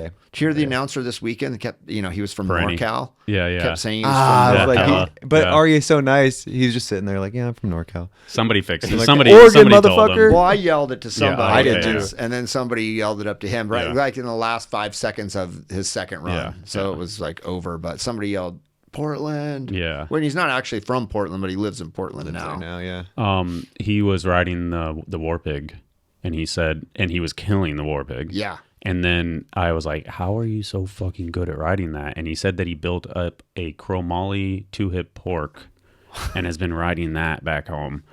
And, Oh yeah, because he's working with Shad. Okay, And that's Shad's the got every expert. I was like, weird why? asshole bike I ever. didn't get the chance to ask him why the fuck did you build up a chromoly 2-hip pork? Right. You know, and so he's just with Shad. So does he have like? Shad just giving him history lessons every day. Like, Oh, you can yeah. ride Yeah. this, you can ride anything Oh else. yeah, he was every night this week. He was making me, you know, watch Snakebite, the That's cool. YouTube Snakebite Yeah, channel. And I'm watching stuff from my era that I've never even watched before. Yeah, That's cool. Yeah, I love what Shad does with that stuff because it's just him and Mavro just have this wealth of like Right. content that they just put out just for the love of it. It's so cool. Yeah, so he's making me watch stuff from the early 90s, and that was like my heyday, but I didn't watch any of it, you know? You were just living it. I'm like, whoa, this is pretty Yeah. rad.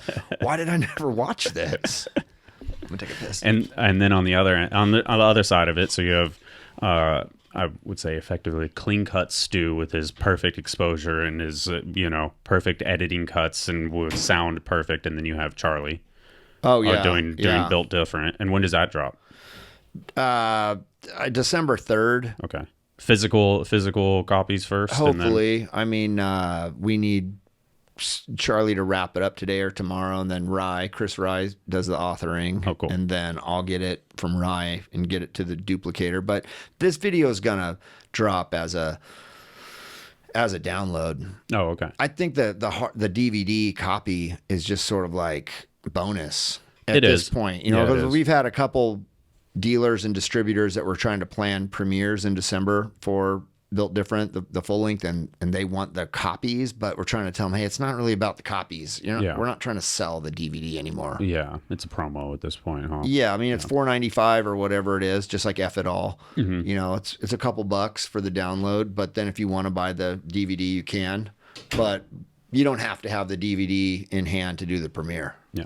Yeah. So Cool. You know, December, but you know that. So to do the download on these videos is pretty simple. It's when you want to put it on when you want to burn it to the DVD. Now you got to author it, and a lot of guys don't know how to author. I have no idea. Yeah. No, as far as I know, Chris Rye is the guy I go to all the time. When it comes to Charlie and like you get the intro, like the intro is Right. hilarious, of course. Yeah, and but it's the like, the intro's changed. There's been a few intros. oh, okay. So that was my question: is do you be like, yo, too far, or like anything like that, or I mean, we definitely make suggestions. Yeah. But yeah, we do kind of have opposite ends of the spectrum when it comes to video stuff. Yeah. With Stu and Charlie. Yeah. That's what I was saying is Stu's like perfect exposure.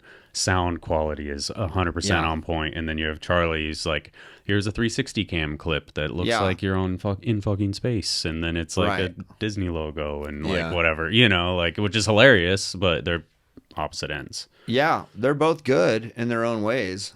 For sure. I think Charlie has a knack for capturing that kind of S&M feel, which is like irreverent and just pretty trippy. Yeah. It's funny because I watched like the Feel My Legs, I'm a Racer. Good God. And you're literally, have you ever seen that? No, and don't. Don't. Moeller's section starts off with a like 2-minute skit of him just skating around a basketball court with a massive chain, like a 9-foot chain sticking out of his pocket. Wallet, And he's just swinging it around, and it's like it's like a Family Guy skit where it's like it's not funny. No. And then at a point you're like, it's starting to get funny. It's like starting to get funny, but you're still like, is this it? There were times when it was like the chain would wrap around. I'd almost like ollie the chain, and it was like, this is almost if we just edit this down to one thing, it's almost like a clip. You know what I mean? When did this come out? Oh, like 1990. Okay. 1990. We might have had one of the first non-race or freestyle trick videos. I mean, this was literally me with a camera back in the day. I would just film. It would come straight out of the camera, straight onto the tape. I would take the tape to the duplicator. There was almost no editing at all. Editing, you didn't have computers at that VCR time. to VCR. You think it's on the internet now? It is. Oh, it's it all. is. But I mean, it's terrible. Feel My Legs, I'm a Racer. Feel My Legs muscle. It's not Feel what it's my called. leg muscle. What Doesn't is it called? exist. No. Oh, he doesn't want me to say it. It doesn't exist. Did I ever tell you that? It's not on Snakebite. Yeah. Go to Snakebite to find it. I think in my 9th grade or 8th grade Spanish class, I did a video report on 44 something, but in Spanish. So they're getting a little better. It was getting a little better by that point. Yeah, but I love 44 something, obviously. But it's getting a little better. A little bit, yeah. We were early. We were early on video stuff. Like, I mean, I used to spend a lot of money on stuff before anybody did. Like, I had the Sony, like the toaster thing, where I had a VCR and another VCR, and then I had this little Sony thing with knobs on it. It was probably like $10,000 or $5,000. It was like $6,000-$7,000 back then, and split screens. And so I had a source deck, and then I had the master copy deck, and you would sit and edit, and you could play it back. And you used to have to do the video on the timer loop, and then play your music on a cassette recorder. That's crazy. Like, time it all out. Yeah. That's crazy. The beginning making videos is real easy now. It is. I mean, you can make it on your iPhone real quick if you want to make a little video. Making a good video in a timely fashion and filming it efficiently. Yeah.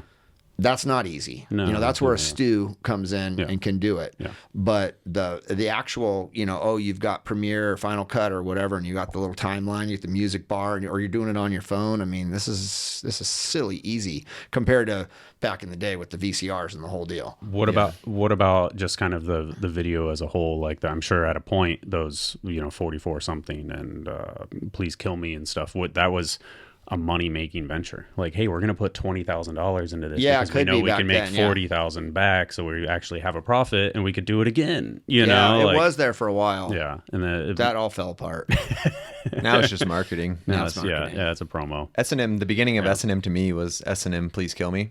That's like right when I got into it. That's a legit video. That's so good. That's how one of the reasons I fell into in love with BMX as much as I did. And then you guys had videos on your website before anybody else. Yeah. You had like little profile videos, and I would go on like every other day watching the videos to see if you made any new ones. Our website was pretty ahead of its time. It was so ahead of its time. Yeah. You had a thing I think we still have that same site. I would write you guys letters and tell you all the tricks I could do, and like, maybe I can get sponsored. I think I told you that telling before. me that. Yeah, our site was pretty ahead of its time. Yeah, sites are. I mean, nowadays a site is just basically a Shopify big cartel thing. I mean, it's kind of a bummer. Yeah. Mm-hmm. You go to even your favorite brand site, and it's just there's some grips and a T-shirt. Well, it's funny because I noticed they're all pretty much the same, but there's some cool ones though. The sites used to be like like team and what we have going Right. on or what we have Yeah. going on and like the Yeah. blog and It was all the sick. new stuff and then the team and like all these Right. videos, and then it would be shop. And now it's Right. And that Well, was ours- shop ours is still first. like that actually because it's so outdated. Which is cool though. Yeah, but I mean, you go to the newer brands and it's none of that's there anymore. yeah, Which it's is kinda kind of sad. weird. Because Kinda everyone sad just almost. focuses on social Social, media. When yeah. I was doing market, like every day on trips, we'd be doing blogs and people loved it. Right. But that was when I guess Instagram and social media just took over everyone's focus. Right. But it's almost so diluted. It's almost better to go back to the website style if for the real fans. I don't Yeah. know. Or as people. Oh, did you guys hear Edwin the other day on Bobby's? I listened to a little No, bit of Edwin. I got wanna listen to that one. I got Canode sad knows. because I wanted Edwin to do ours, but Yeah. it's me for sleeping on it. So, It's okay. but what'd he say? Well, I was gonna I listen haven't to it, been but I able to haven't. listen to the whole thing yet, Yeah. but I listened to little pieces of it, and just Edwin talking about Instagram is hilarious. Oh, really? Yeah, just I wanna telling- hear that. Just basically telling people to calm down. Oh, yeah. But it's not just the riders. I mean, they kind of are getting pressure to be active. Yeah. And I think you can. There's like guys on both ends of the spectrum. Hodor has a flip phone, Yeah, I saw that. That's amazing. like an actual Nokia flip phone. He doesn't have a smartphone, so he's not on Instagram. Yeah. But then on the other end of the spectrum, Dennis is like, That's Yeah. cool. Yeah, I know that. I'm just like, But then on the other end of the spectrum, you got people that are just putting stuff on Instagram that's better than what people are saving for. well, Yeah. that's what's Edits. hard, dude. That's a thing. You got Yeah. pros that can do it. They don't have to hide their riding in video parts. They Right. can film their normal day shit, and it's entertaining to people Right. and make video parts. And then there's some people who are blowing in a little bit for themselves because they don't have a filter. Yeah. And then there's, some people who shouldn't be using Instagram for that because they're video part guys. There's, every pro's different. No, I agree. So it's like you just gotta At the end of the figure day, out I what. mean, it's like it just sucks that it's so complicated now. well, Like so- it used to be able to like. It used to like- be so complicated yeah. though, also because if you didn't know one of the photographers and weren't in the industry, you were fucked because you had to go Yep. shoot That's a with good these point. guys to go get in the industry Right. or get a Yeah. plane ticket from wherever. But now, if you're the sickest dude in Nigeria that's better than everyone in the whole world that no one will ever find you, if you get a hold of a phone, Shout out to Starboy. yeah. is he from Nigeria? I'm pretty sure. You can do Shout out your to own Starboy. thing. Yeah, Starboy. People know about Yeah, him yeah, probably yeah. through Instagram. Yeah. You can come up, so it's cool. Like, Yeah. Yeah, I agree. I mean, I just think it's funny to hear both ends of the spectrum. It is, yeah. We're I wanna hear what talking Edwin talks talking about, 'cause- these interviews. Edwin's on that side of it where he's like, take it easy, Yeah. already. And then on the other end, you got Montana Ricky who's saying you need to post, 8 times a day. Yeah. Yeah. and then you look. Come on.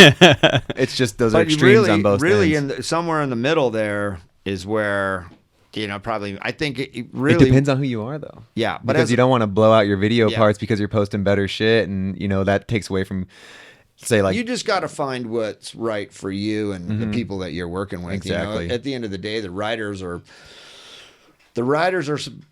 hopefully helping the companies publicize their product, and that's the whole point, right? right. So you got to find your If way you're to sponsored, do getting it. paid. And if you're doing it authentically, like Hodor's doing that without doing what everybody else is doing, Which is sick. He goes on every trip, makes Yeah. everything look cool. He doesn't have to be selling Right. himself out on Instagram. But some Right. people, And that's you saw it in this Colorado vacation Yeah. video. I mean, the vibe, Yeah. the vibe Hodor brings to the session is like, exactly. You got to see it in the video, and that's how Hodor really is. You show Yeah. up to the OB park, and he's the funnest person to ride He's with. he's the But most you fun always, guy. from the video parts, you think he's the guy from Facade who only does bangers. But Yeah, when like that video showed who he is, death-defying, like on a Yeah. daily bunny basis. hops, Yeah. down little ledges. And for someone like him, Instagram fully doesn't show how great of a personality and Yeah. a rider he is. You Yeah. you need to see Stu's video to feel I think how you should, good he is. I and think how- you should watch Stu's video and then watch Built Different.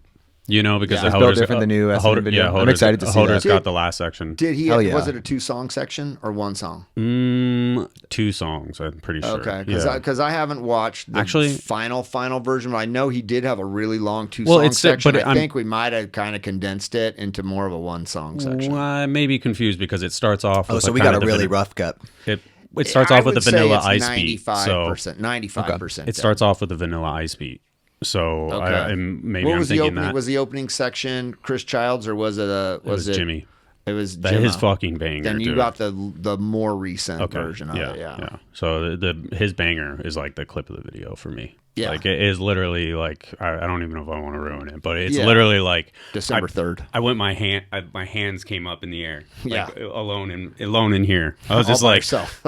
Yeah. like, It's a little confusing that we got these 2 videos coming out, like basically, nah, there's a big line between them. yeah, you know? one's like, a trip yeah. and a party, and Yeah. then one's a full-length Yeah. video. Yeah, and I've only So- seen the trip one so far, and it was good vibes. Yeah. Reminding me of how And then awesome since I props saw was. you guys last time, we did the Dirt Rules, and Dirt then Rules, we did yeah. the F It All came out too. And obviously there's a huge response to Dirt Rules. yeah, right? that's a good one. I love that Yeah. video. So, you don't and, see yeah, too the much fifth video good. too. Fuck. Usually, You guys have put out. I mean, this is like effectively 4 full lengths, 4 hours of fucking bike riding in the last year. No, I mean Melissa's on it, man. Yeah. And she's got Charlie and she's got Stu, and Yeah. I mean, and then she's got Eben doing all the motion graphics, like that little Winnebago. Like Yeah. we can't do that stuff. Yeah. that's Eben Fisher. Eben Fisher, Another does that sick stuff. rider. Yeah. So you've got Damn. a lot of people on it, and we're coming out with a lot of content.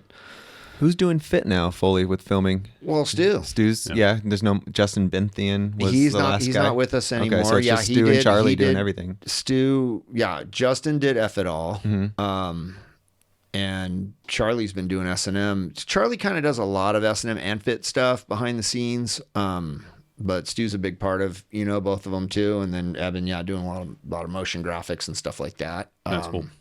Who's the guy that was in the photo? I saw him a couple of times in the Colorado video. He's holding like a HMC or something like that.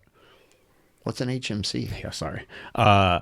Is that camera he was talk? he was in like the I group don't know. photo I know it's a camera, though. at the barn party.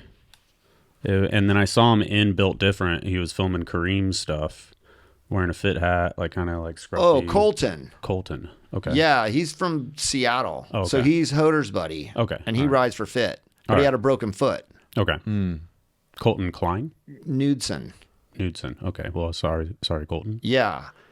So he came along to film. Okay. But he filmed all Hoder's section in that Built cool. Different. Okay. All right. Okay. So, I mean, that's the thing. I mean, having that one single full-time Colton filmer, Klein's from Arizona. Sorry. having one single full-time filmer is tough, you know? Because With 2 brands. well, not just especially. that. It's You like, got to live it. You got to live it at that Yeah, point. You got to have people at your house. You got to. I think you're churn, I think film you're all better, day. Churn I think it you're out. better off nowadays with limited resources, limited budget for this kind of stuff. You're better off having the riders have their guy. Yeah. Like what you'll give up in quality, a little bit of filming quality, I just think you're going to make up for it with everybody being well represented. Like the F It All videos, it's a great video. I love the writing. I love the vibe, but there could have been so much more in it and so many more riders. Yeah, that video so was many, cool, but it seemed so cut short. Yeah. Every part, I was like, damn, I was expecting like, Yeah. Well, 'cause 5 you only minutes, got- not you've 2 only got minutes. You've got one guy. Yeah, and it looked very limited on trips, and yeah, it's just one guy on. And One guy trying to do that. And whereas on it was the good. Everything was quality and dope. I totally agree. But I wanted every part to keep going. I was like, "Whoa, damn I it!" know. Like, and then it just, some guys didn't even really have parts. Yeah. some of the favorites, like the dudes I was like super hyped for. Yeah, I was like, I mean, damn, there's they got a really- little tiny part. There's barely any van. There's, nobody really got with Mikey, Yeah. BF. Yeah.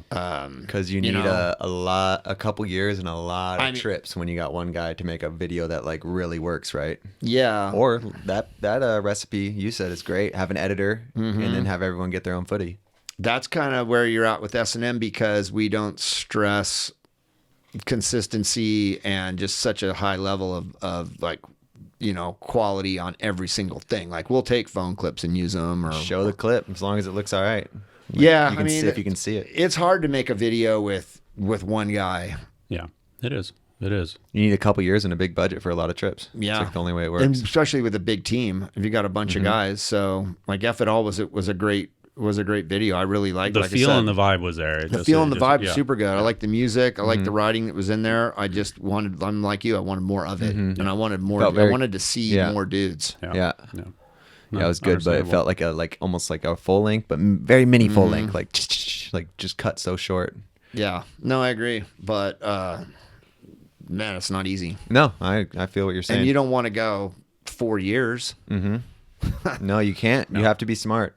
And If nowadays, you're going 4 nowadays years, that doesn't like that video cost so much money to make. it's crazy. And we really didn't get anything else along the way. Yeah. Like that's the best scenario would be like on the fit side would be like a Holy Fit. That was the best scenario in 2014. You know, Van got video part of the year. He got a Nora Cup for that video. Sean Mack's, opening section. Stu made that video.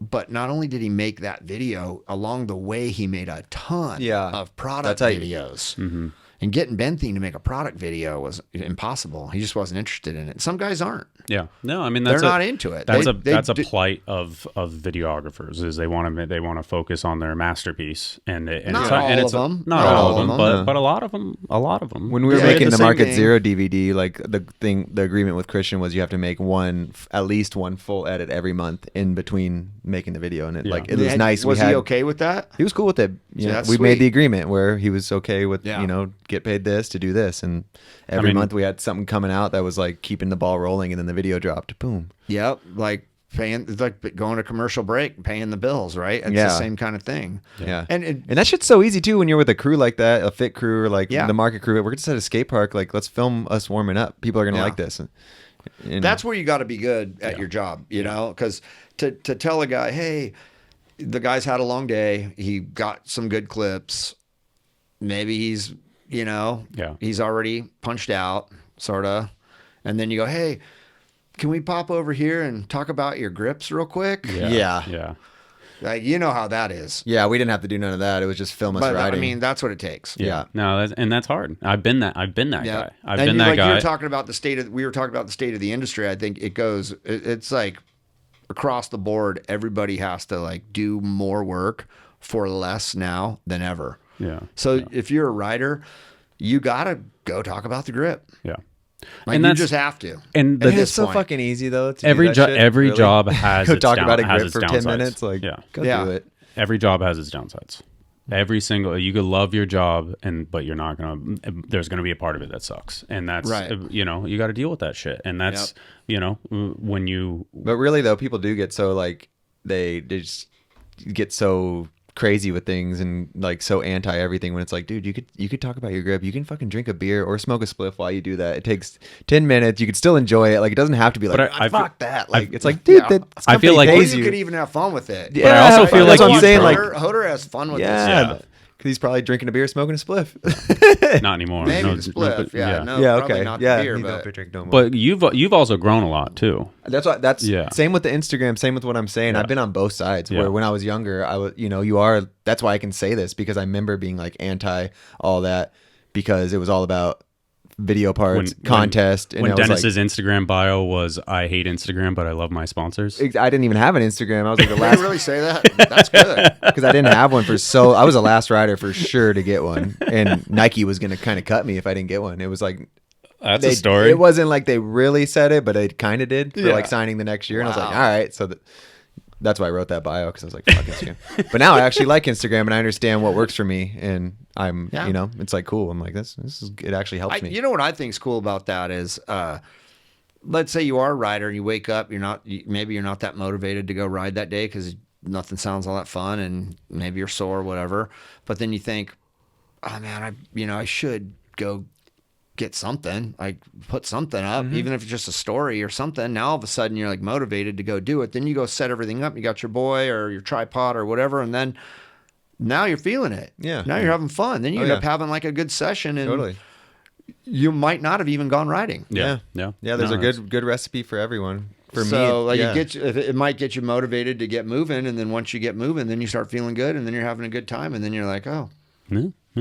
Nothing wrong with that. That didn't suck in retrospect. Yeah. And there's a lot of shit sometimes that you aren't going to film for your video part, but you're not going to just do, and you're not working on like a little edit or something in between. So you're like, oh yeah, perfect little Instagram thing gets me motivated. Right. There's definitely just got to look at it in the positive and don't get too pissed off at things. Just like filming the grip interview. Yeah, you're riding your bike. Yeah. Sometimes it takes like those people getting a shitty job to realize how goddamn fun it was. What did or is? Let's talk about sponsoring riders in general. Like we talked about, I guess, is there a work ethic that riders should have in order to remain sponsored? or because I feel like we've talked about like arriving. I think you know, in our like last dudes podcast, bust their we ass. talked about this, and you mentioned Hoder as just being such a good, I've perfect kind person. of Oh, the moon. Yeah. That we went, Hoder's That was the You moon. were out of it. Yeah, that was the COVID vaccine Yeah. right there. Yeah, yeah. That's where which is on the poster in the top right there. Oh Yeah, I died Hoder. laughing when I got Anyone that. who hasn't listened to the Yeah. first Yeah. Moeller podcast, it's amazing. Go back and listen to it. Maybe 2 years ago, it's on our YouTube or I've got a ourbmx's new YouTube. take on writing professionally at this point. You know, I think you've got certain guys that are just pros that are going to do what they do on daily, you know, like you're doing it, you know, there are guys that are doing it, but I think the majority of sponsored writers that are getting like a monthly check, I think the monthly check, honestly, is like the downfall of so many writers right now. Like think about when a writer's like coming up, he hasn't gotten put pro. Yeah, which in BMX generally means you're going to get a couple $100 a month or whatever, right? And that hasn't happened yet.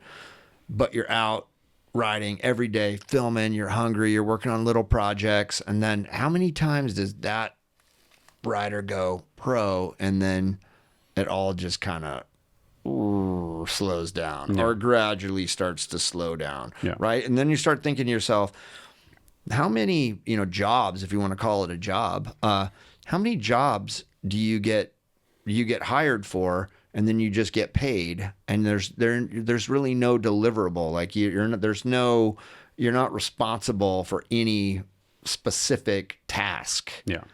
You just get paid every single month. So I think Maybe more contracts have to have more things. I don't written even in. know if contracts are the. I think the thing is like not just paying riders just every month.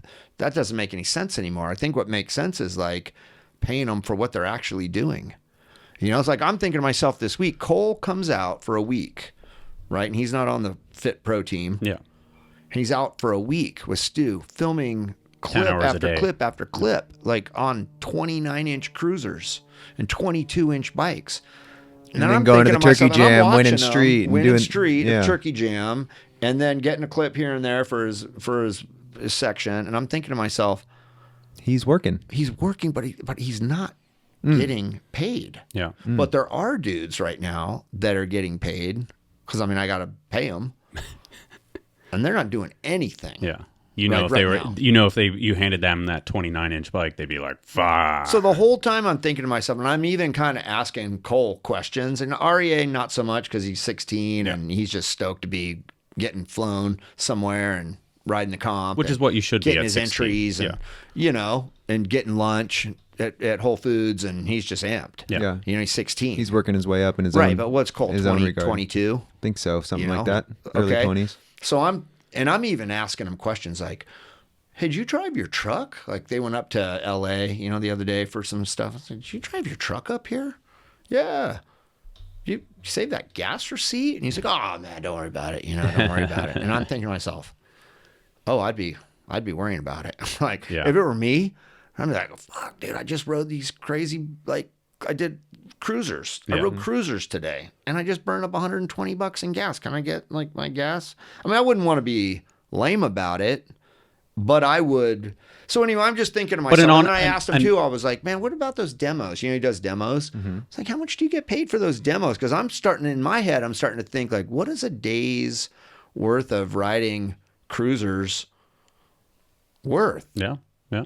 Right? It shouldn't be free. No, definitely necessarily. not. Yeah. So anyway, I'm working on that, Cole. Well, I mean, like I do. But that's where like almost like the monthly check comes in, where you would like, you know, that's how I look at it with my sponsors. When they ask something, I'm like, dude, they pay me monthly. Like I work for them. Like unless I'm broke the fuck off. Yeah, I'm gonna go try and get to what they asked me to do. Okay, but you do that. Yeah. Okay. Not everyone does.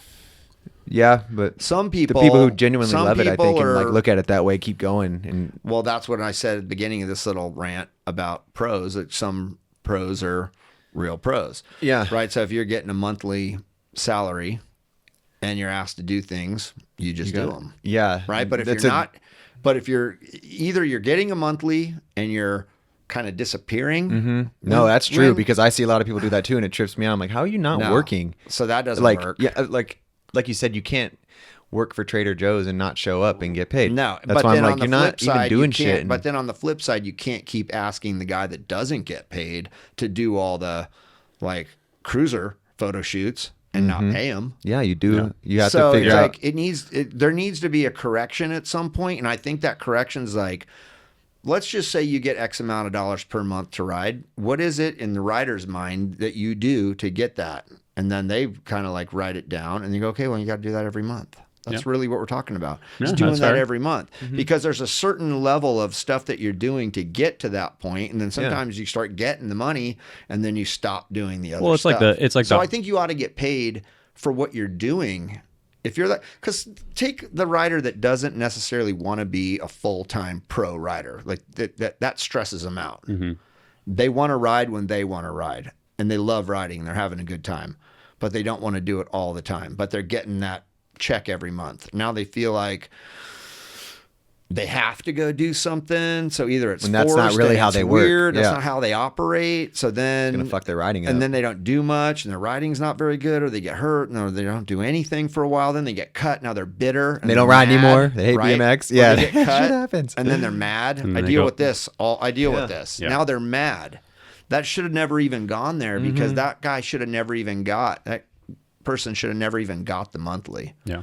They should have just been on a deal that was like, hey, every time you come up with an edit that you do in iMovie or whatever on your own equipment, and your chick films it or whatever, that's, $100 a minute, or It's almost like you $300 could have like a or- cap right here and have all these different ways to get to it each Exactly. month. That's it. And then Instagram like you post. kill it all the way. That's like you got that money. That's it. And Yeah. then That's if a they good don't, way to then, sponsor then people. if You'd see a that's lot of more where I people- think I'm going, Yeah. because that's where I think I'm going to go with it. Because then if they don't feel like doing anything for a month, no sweat. Yeah. Don't do anything. And the ones that do are just keep capping out. They're Keep like, capping they're the out. ones It's at the like top all of a sudden. Hourly versus salary.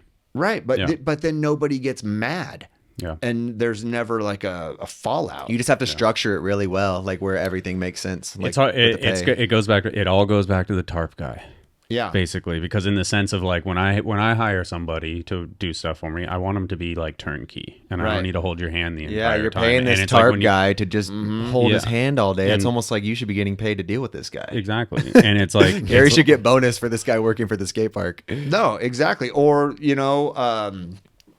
take the example of a rider that's got a full-time job and they want to ride after work. Yeah. Sometimes, if they're on a monthly check and they're tired and they don't feel like riding, and they're going to start feeling weird about getting that monthly money, and then they're going to get it cut. Yeah. And then they got to, step down or separate from the brand or whatever. It just gets ugly, where if they just put out some content and got a little bonus here and there, and they use that money for going out to dinner or whatever, it'd be a way better scenario. Yeah.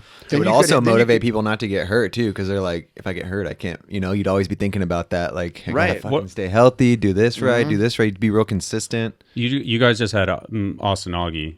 I don't know if it was you guys let him go or if he stepped down, but that is kind of like an interesting one, because he always had his hands in other things Right. the entire time, be it YouTube or Yeah. photographer I mean, or that's just- modeling or That's unfortunately the sign of the times. Like, we've been trying to keep him.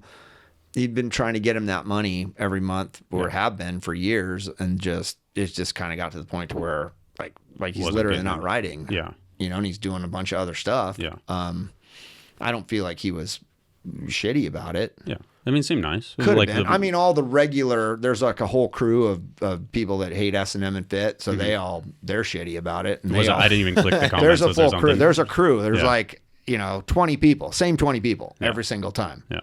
So I think anytime that- something like that happens, then they all just come out of the woodwork, because they're like, "Ooh, now we got 21 people." Are we talking about Sean Mack again? No, he's not actually even. I don't think Sean Mack cares about Yeah. getting on Instagram and commenting on shit like this. But there are like a few dudes, and then they're like, "Ooh, maybe now we got one more." Yeah.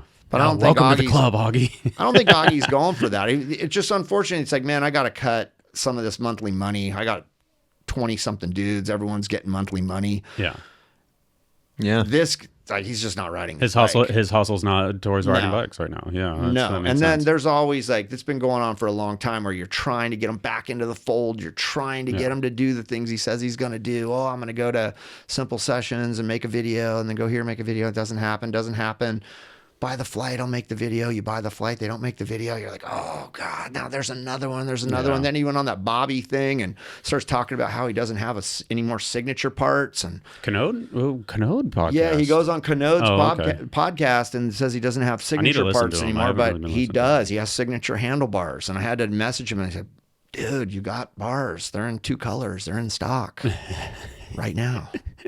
He forgot. You unplugged them. You not only didn't plug them, you unplugged them. He didn't know he had signature handlebars on fit. So it's just one of those, like, that's the straw kind of. Yeah. You talked about the straw, you know, it breaks the camel's back. And that, for me, it was like, I've been trying to hang in here for a while, give them the benefit of the doubt on this, but I'm trying to sell these bars and they're not like flying out the door on their own. Mm-hmm. He's got to tell people about them. Yeah.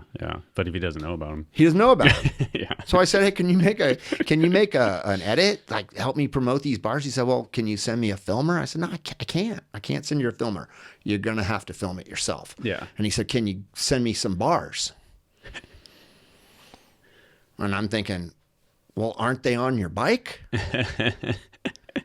I don't know. Not Maybe Austin, they're not. but I don't know why some people Yeah. get so bitter Yeah. with getting kicked off of a company because Well, he didn't get kicked off. No, I'm not Yeah, saying just Austin. I'm just yeah. saying in general. I was just thinking about it. Like some people get so mad. It's like, well, if you have the confidence in yourself, you should be able to just get on another company, right? Like, why are you so bummed about getting kicked off this one? Or you would go, Just work hard and get on another all company. we're talking about here is just not getting guaranteed money. You know, like you're just not going to get a guaranteed check is basically what it comes down to. And then at that point, like if the roles are reversed and I liked the brand and you would think you would like the brand that you stayed on the team for years, I would say, well, that's fine. I understand. But is there anything I can do to like make that money by doing something? You know, Yeah. and can I still get free parts? ask, Like, like, can I yeah. still get bike? Like that didn't even come up. So that's Yeah, I when wasn't you- talking about Austin. I was just talking Well- in general. Like, I think Yeah. you said that group of 20 riders, and Yeah, it might not even be 20. It might be 10. 30. Oh, it might be 30. 50. I don't know. I'm thinking it's 10. It's growing. Well, they're like we add one every year. Or something.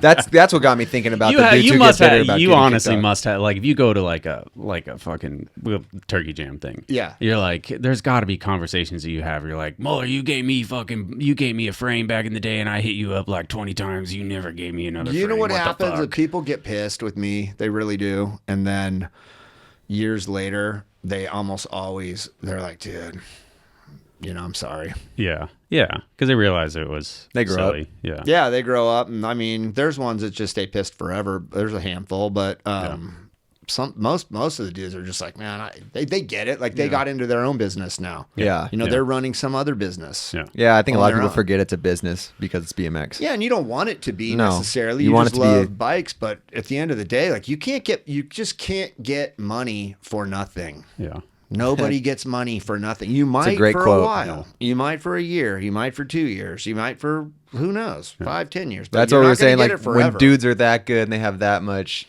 like influence in the industry, like Yeah. they can go a while, but eventually you gotta let them well, go. unless you build your name, unless your name is so, unless you're like Yeah. on another level, Yeah, then top then 1% you're just type getting stuff. then you're just getting paid because you got that name, and you're you gonna have that fucking made it. name forever. Yeah. Yeah, But that's few and far between. yeah. Right? Chris I mean, Doyle. look, Chris geez, Doyle. look on the Haro side of things. You know, McCoy's with 55. I was gonna You say know, you guys go McCoy's- to Columbia. He threes down the stairs. He 180s down the stairs. I'm like losing my shit Yeah. watching that. So when the beanie comes down Yeah. over his eyes, like, He's 56 or something. right? He's Yeah. doing it. He's Yeah. doing it because he loves it so much, and he doesn't. Yeah.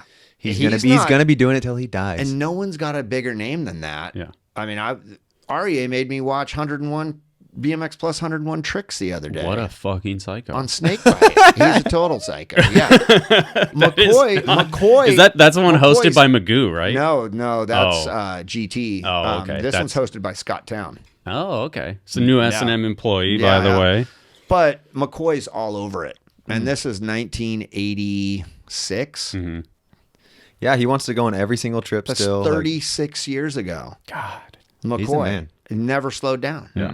he loves it. He's Yeah, so no one's got a diehard. bigger name than that, and he's still out there. And it's not like he's just riding vert either. He doesn't Or even ride doing all vert the- anymore. I don't think. Right, He he's just not rides just park riding- and street. Not just riding transition. He's 316 down, 15 stairs? Yeah, It's insane. It's pretty wild. That's insane. Yeah, when he wanted to just jump down, I was like, "Oh my god, he's gonna crumble," and he just dunk, and I was like, "Dude, he's gonna be able to do this." Like, and And he ended then, up did he getting stick it. it first? Was that First try? try. Oh God, yeah. it had to be. It was so scary, and his foot popped off. That was actually like a The 10. beanie went over his eyes. So that was like right? that was like a big Loved 10. And when he lands, we all almost had a heart attack. And he wanted to do it again. We were like, no, No, that was dialing. He's like, that's all it. right, let's go to this. He found a 15 the day before, which, you know, a 10 and a 15. And he's like, let's go to the big one now. We're like, no, You dude. did the big one though. That was one that he wanted to do too. Yeah. Yeah, And but I was he like, didn't do that one. no, that one was slippery. Like, Yeah. you know, he would have went how Thank he God. threes. Thank God. Maybe He could have done it. in his prime too easy. Oh Would have yeah, went like he way was the bigger. first guy I ever saw do way that stuff. bigger. But he People hasn't talk been jumping about, to people flat talk about in New York 25 City, years. you know, like street riding New York City. He was doing that before anybody. Yeah. Yeah. That was like we go to Colombia, Bogota, and DMC was definitely the star of that because of Oh, I what he know. did. You know, Yeah. This- That's it's what so I take away inspiring. from it. That's the Yeah. only clip I remember. Yeah, Yeah. exactly. No, that's like the No, one. and then I got the little zine at the contest, and I was flipping through the zine. I didn't know about the 180. Yep. I only saw the I thought he- that was the Yeah. clip. You The The know? 180, I was like, we're gonna watch D get knocked out right here. Yeah. He wears a full face anytime he walks into a skate park, then gets in the streets. He goes, helmet, hell no. Like I ain't wearing a helmet. He's No. so raw. I'm like, but he wears a full face riding a 3-foot quarter pipe. Yeah. He's so like Street. Street. I ain't wearing a helmet. I'm gonna put my He beanie must in have front of my listened eyes. to Edwin on the. I want to for sure. Yeah. Yeah, Listen to he's- Edwin. He probably told Edwin the rules He probably did. back in the day Yeah. in New York. Yeah, Edwin's not feeling the helmet, you know, on street. It's pretty funny. I feel. I that. really liked it, I but mean, yeah, I could so, I see mean, him not liking that. Nobody's He's raw got a as bigger hell. name than McCoy, and even he's not just getting paid for his name. He's still doing it. Yeah. Yeah. So Yeah, exactly. He's still. I guess doing all it. I'm saying about the writer thing is that the way you structure it is causing problems. Yeah. And I think No, yeah. the way, You made some very valid points. if you're going to That's for give damn sure. people guaranteed money, And then you- you need to stay on them. Someone needs to stay on them all the time. But as money gets harder and harder to come by, not only do you not want to just give people guaranteed money, you can't afford to hire the people that call them up every single day Yeah. and take them out and keep them busy every single day. And- so now and- you're going to have to, you're because trimming. there are those motivated riders who are going to do it on their own. You just got to those find are them. those are unique, and we all have them. And then you have the other kind of rider that needs to be self-motivated, and maybe they're partially motivated by getting, you know, like a Dave Crone. He's putting out good content for S&M. He's not getting guaranteed money. He gets money when he puts out good content. Yeah. And look how much good stuff he puts out. Yeah. Yeah. Yeah. He's a he's machine. Yeah. Yeah.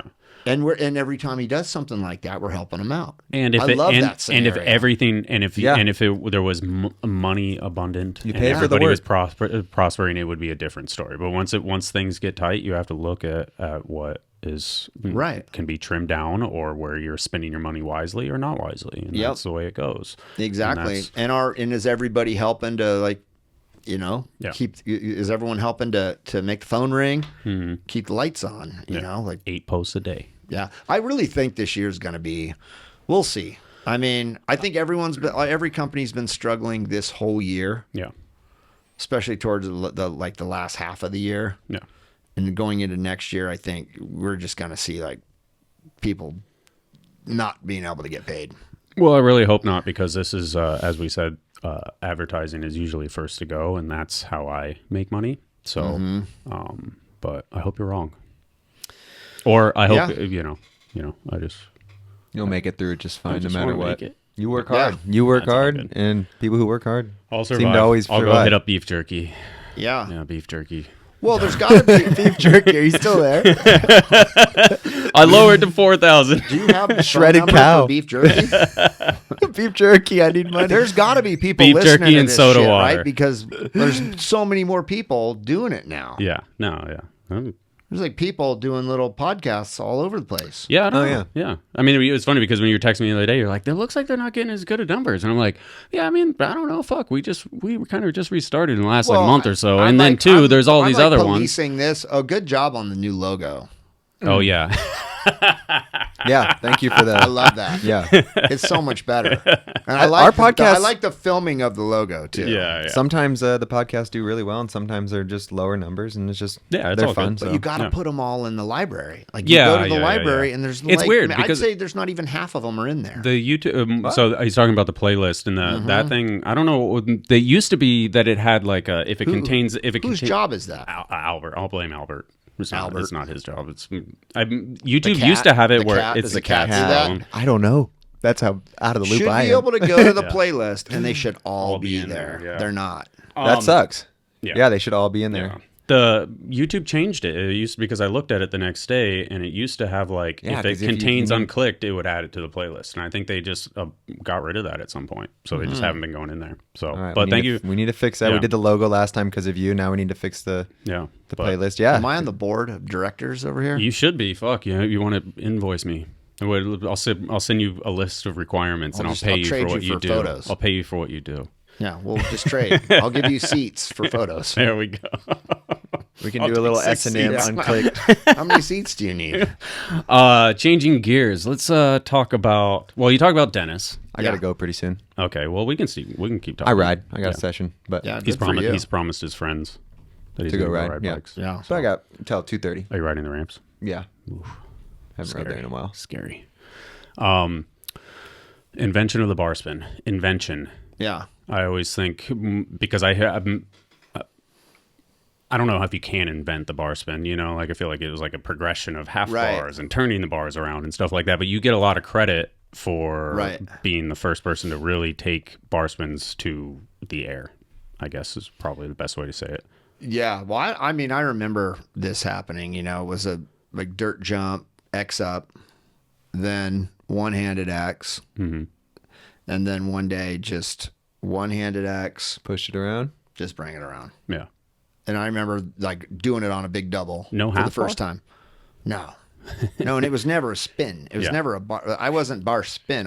I would bar spin if I was like, say, I'm coming off a loading dock, you know, like a 3-foot tall loading dock, Lean or back and feeble, do a feeble, and then you know that was like Kind of the lean back and spin throw. the bars, yeah, kind of still on the peg a little bit, or even still on the back wheel coming off the picnic table, Yeah. bar spin. But as far as like what we called the bus driver, that was in the air for a while, like a bigger jump, and then just as slow as possible, basically, which is cool because you don't have to pinch. Your hand is still on the bars. You can kind of keep the front end up that way, and that's a really cool feeling. That's different than just like doing a suicide no-hander and then Letting it go. smacking the bars around. You were know? the first one to do a bar spin? Like that, yeah. Oh, so This guy. people were doing them though, but you were No, the first I mean one there to were bus like a drive few it? dudes that would fly out of like bowls in the late '80s and maybe spin. There was one guy. So you're the first one doing them over a jump, lip to Yeah, landing? yeah, Damn. like across a gap, you know, Yeah.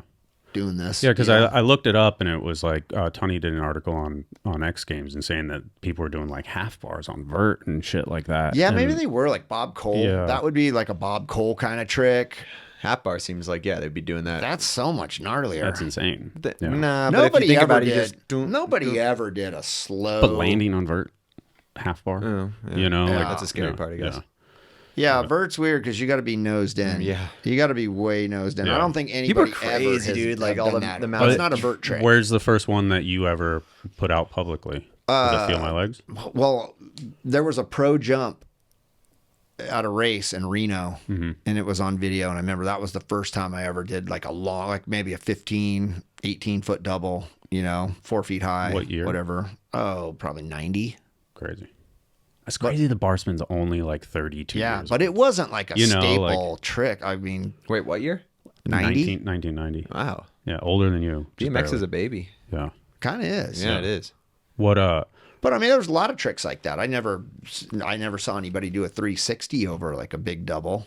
before either. you did it, you're just I guess. Yeah, And when- because even like those first X Games I remember seeing in San Diego, like the runs were just really basic. Yeah, I mean, now you're talking about like 93 at least already. This was like when I saw it was like, yeah, like 98, I think.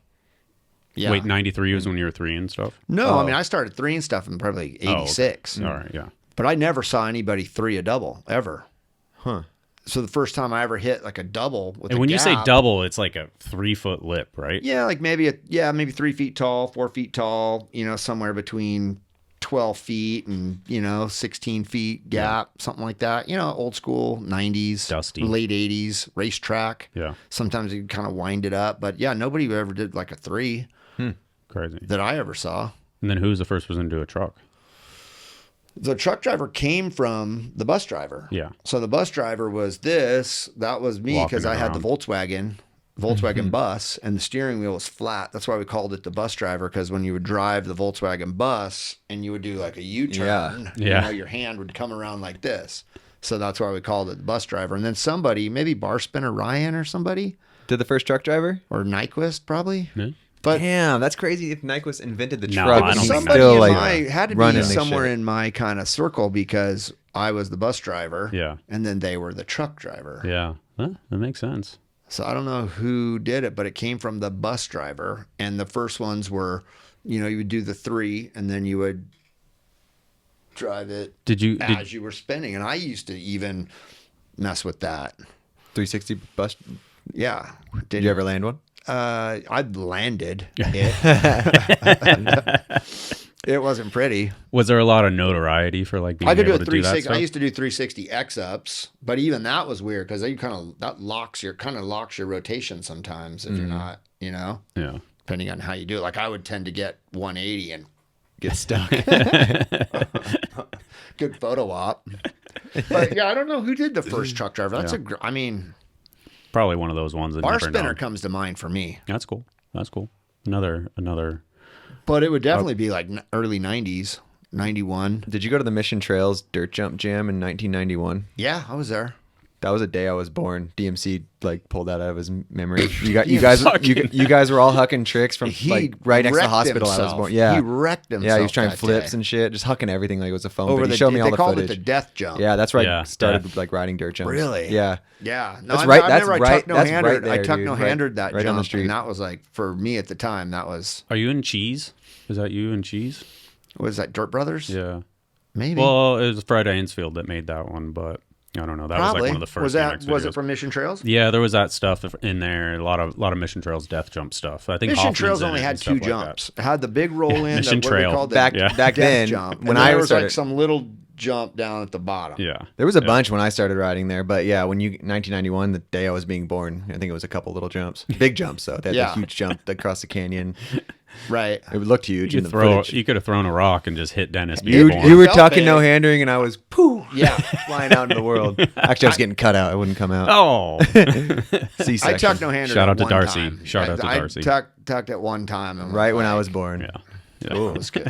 It was good for the day. Was there- synced up. That is wild. I'm trying to imagine like the bar spin or the bus driver like back then. If you were doing over jumps and like Yeah. nobody else was, you had to be like Oh, it I had would- to be like Moeller's way up here. If and the I could rest of jump everybody it, else- Yeah, I if could- you have a trick no one else is doing. yeah, Yeah. Well, I mean, there was a time when I'd show up and be like the dude, you Yeah. know, at the jumps, but it's how it goes. I was just telling someone this the other day, like, you know, you start riding as a little kid, you're having fun, but you're terrible, yeah, right? You're just like a squirrel. yeah. And you get better and better and better. If you're lucky, you get to be the man for a while. I was that dude. I'd show up. I could jump all the jumps, do all the tricks over all. If I could jump it, I could do my whole bag.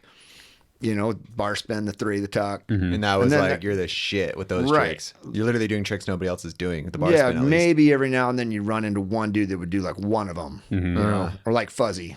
Yeah. Eventually, Fuzzy could do them all, you know. But Fuzzy was like the dude who really took it to a different level back then. yeah, I mean, he was styly too, and he was consistent. Like, Yeah. he was smooth. I was wild. Like it could go good, or it could just. There's definitely like a Yard minute. sale. There's definitely like a Right. minute of Moeller just eating shit, Yeah. and doing 360s and like that. Feel my legs on a racer. I could crash, you know, Yeah. for sure. But so yeah, if you're lucky, you're like, you know, you're sort of the man for a while. You're good.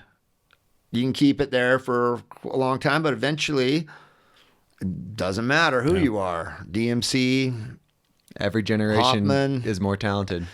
you start losing some of those, you know, tricks, but it doesn't matter. You're still having fun. But the key is like on the backside of it all, like where you are, like in your 50s. You know, I'm 52.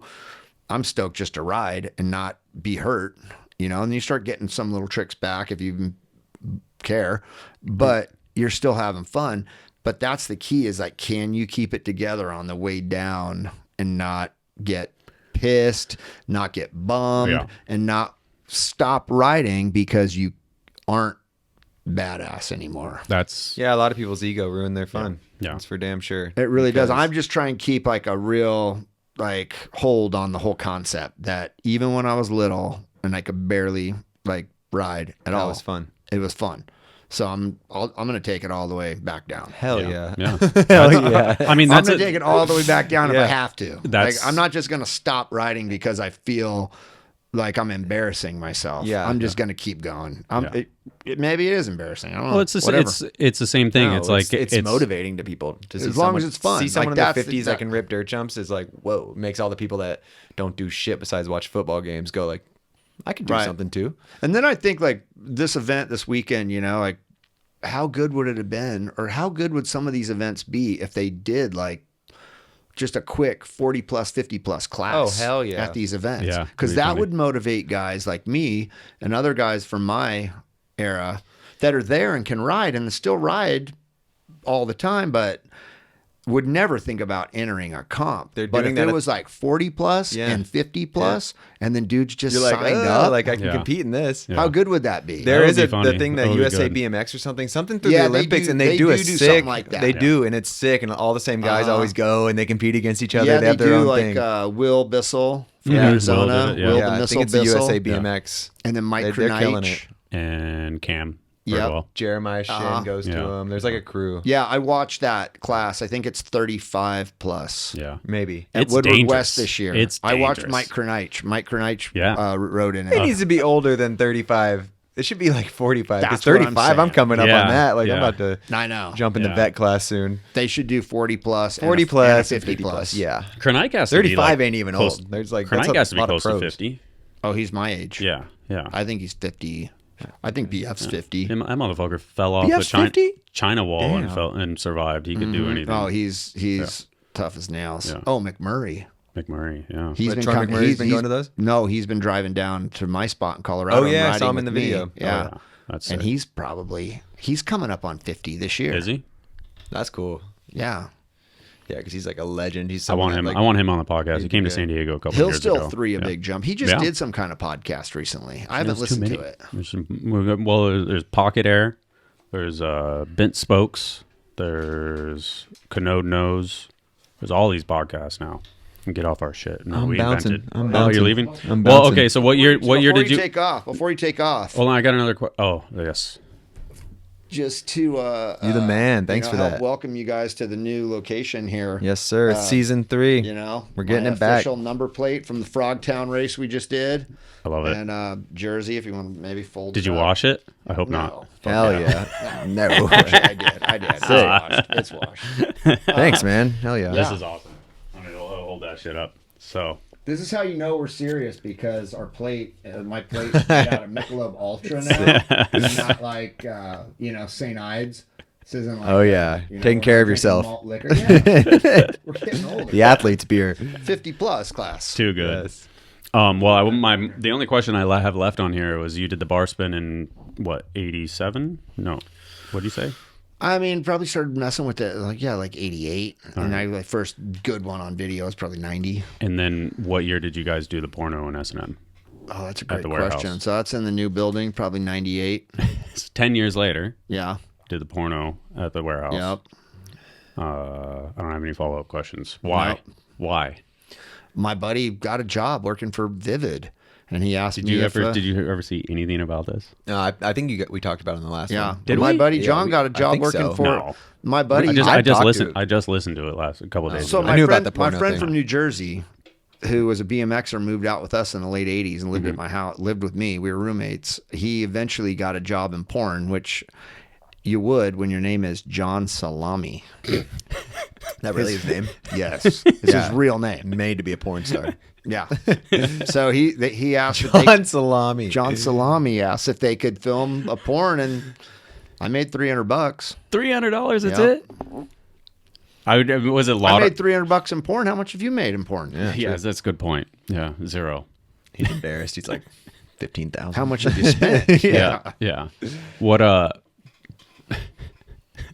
I don't know. I don't have any follow-up questions. Yeah. This shit is hilarious. I just remember finding out about that and just being like, what the fuck? Yeah. It was like Lauderoo with the calipers or something like in the background or something. Yeah, Like it in was the pretty machine shop. wild. I'm not sure that's happened. I'm not going to since. end the podcast, but you guys keep going. Okay? I don't know. Do we have any more questions? Yeah. I feel like you can talk to this guy all day. He's the best. Yeah. What you got any more topics? Okay, we can say goodbye to Dennis. Yeah. Yeah. And then you guys keep going. Good job this weekend. You're the Good seeing man. you. Hell yeah, always good seeing you, dude. Yeah, Congrats have on fun. everything. The new house looks amazing, Fudger. I'll see you soon. Thanks for coming down, too. See you next year out in Colorado. I'm Oh, coming. yeah. I'm seriously coming. Yeah, Hell I want to come too. All right, boys. Have fun. I will. Who you riding with? Jaden and Oh, yeah, Blake, Jaden's maybe. coming. I think Tammy. Okay. Tammy's a La Mesa guy, too, now. Is he? Tell Tammy I said hi. Okay. I will. Hell yeah. All right. Love that guy. Oh, doggy. Doggy is entered. No, I'm good. I mean, I thought... Tammy would be a fit to, like, put on one of those contracts, like, to work for your money. Yeah, he's a worker for sure. I think that might change things, you know? Yeah. Hell yeah. I wonder what the response will be for stuff like that.